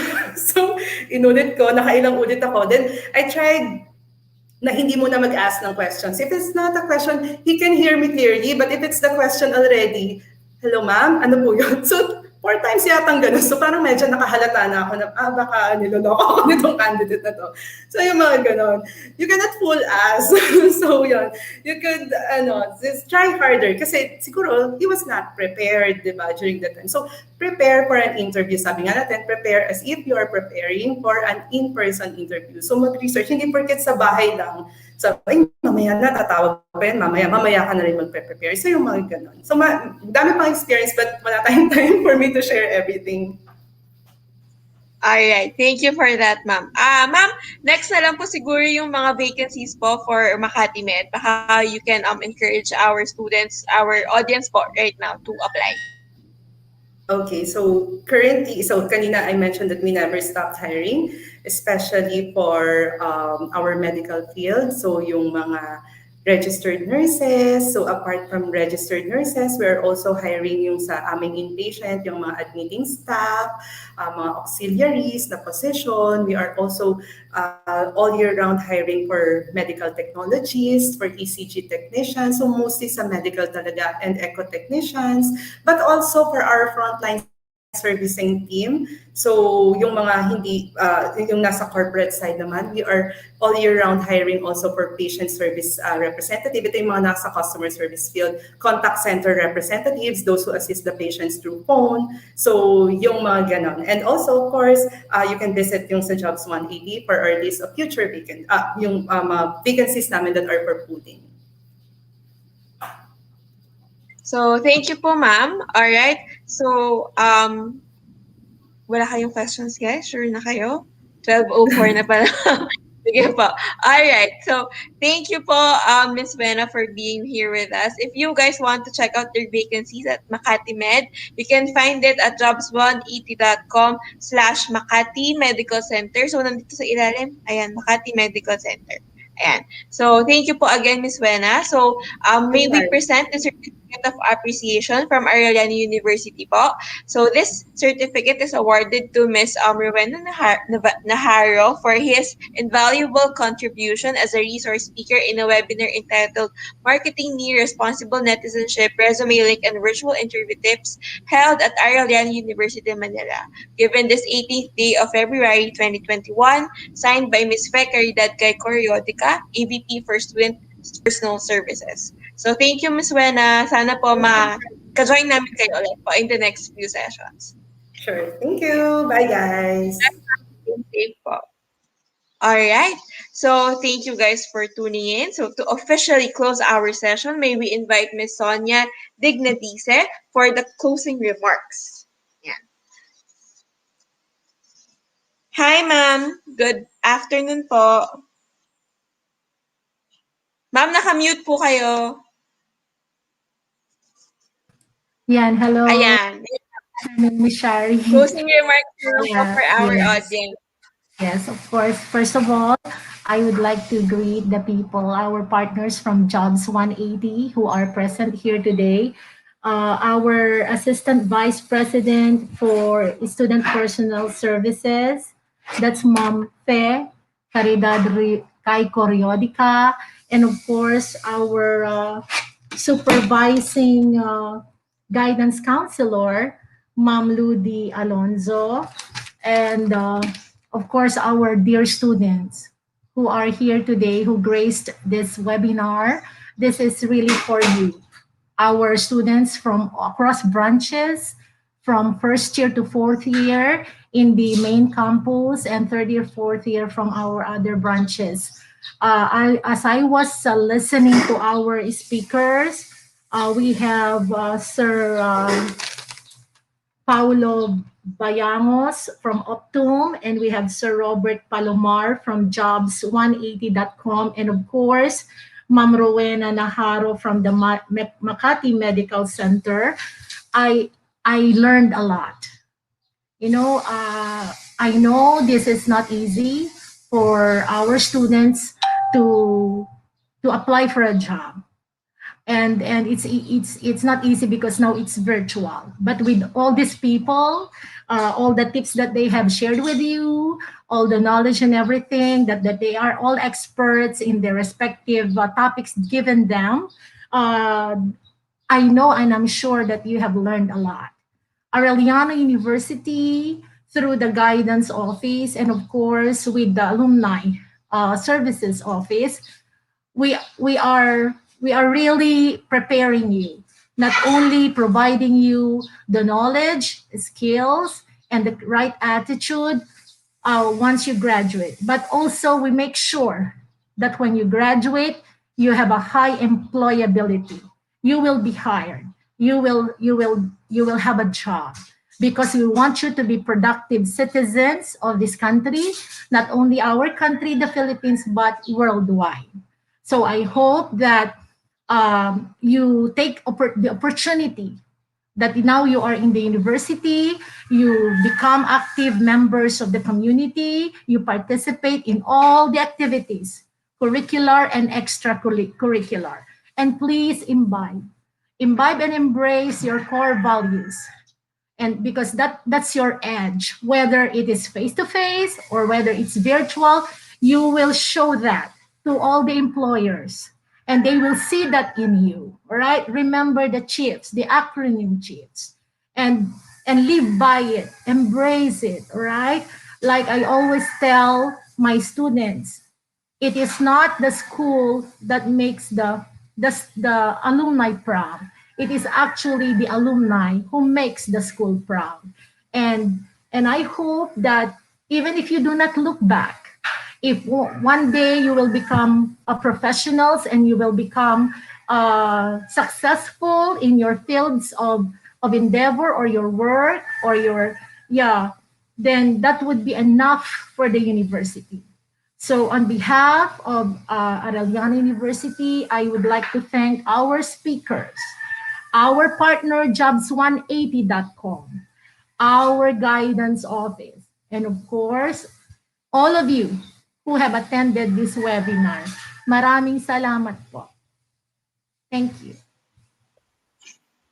Thank you for that, Miss Sonia. Maraming salamat din po for Arellano University for partnering with us for this event po. Thank you Yes, po, we have. ma'am. Have a great day po. Thank Stay you. safe.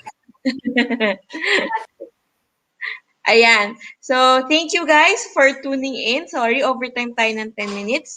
Please watch out for the next set of webinars that we are hosting for Central Mindanao University. We have Sorsogon State College. We have Divine Word College of Legazpi. So, please check our Facebook page for the topics na i-discuss sa mga sessions na yun. And you're welcome to join in those sessions as well.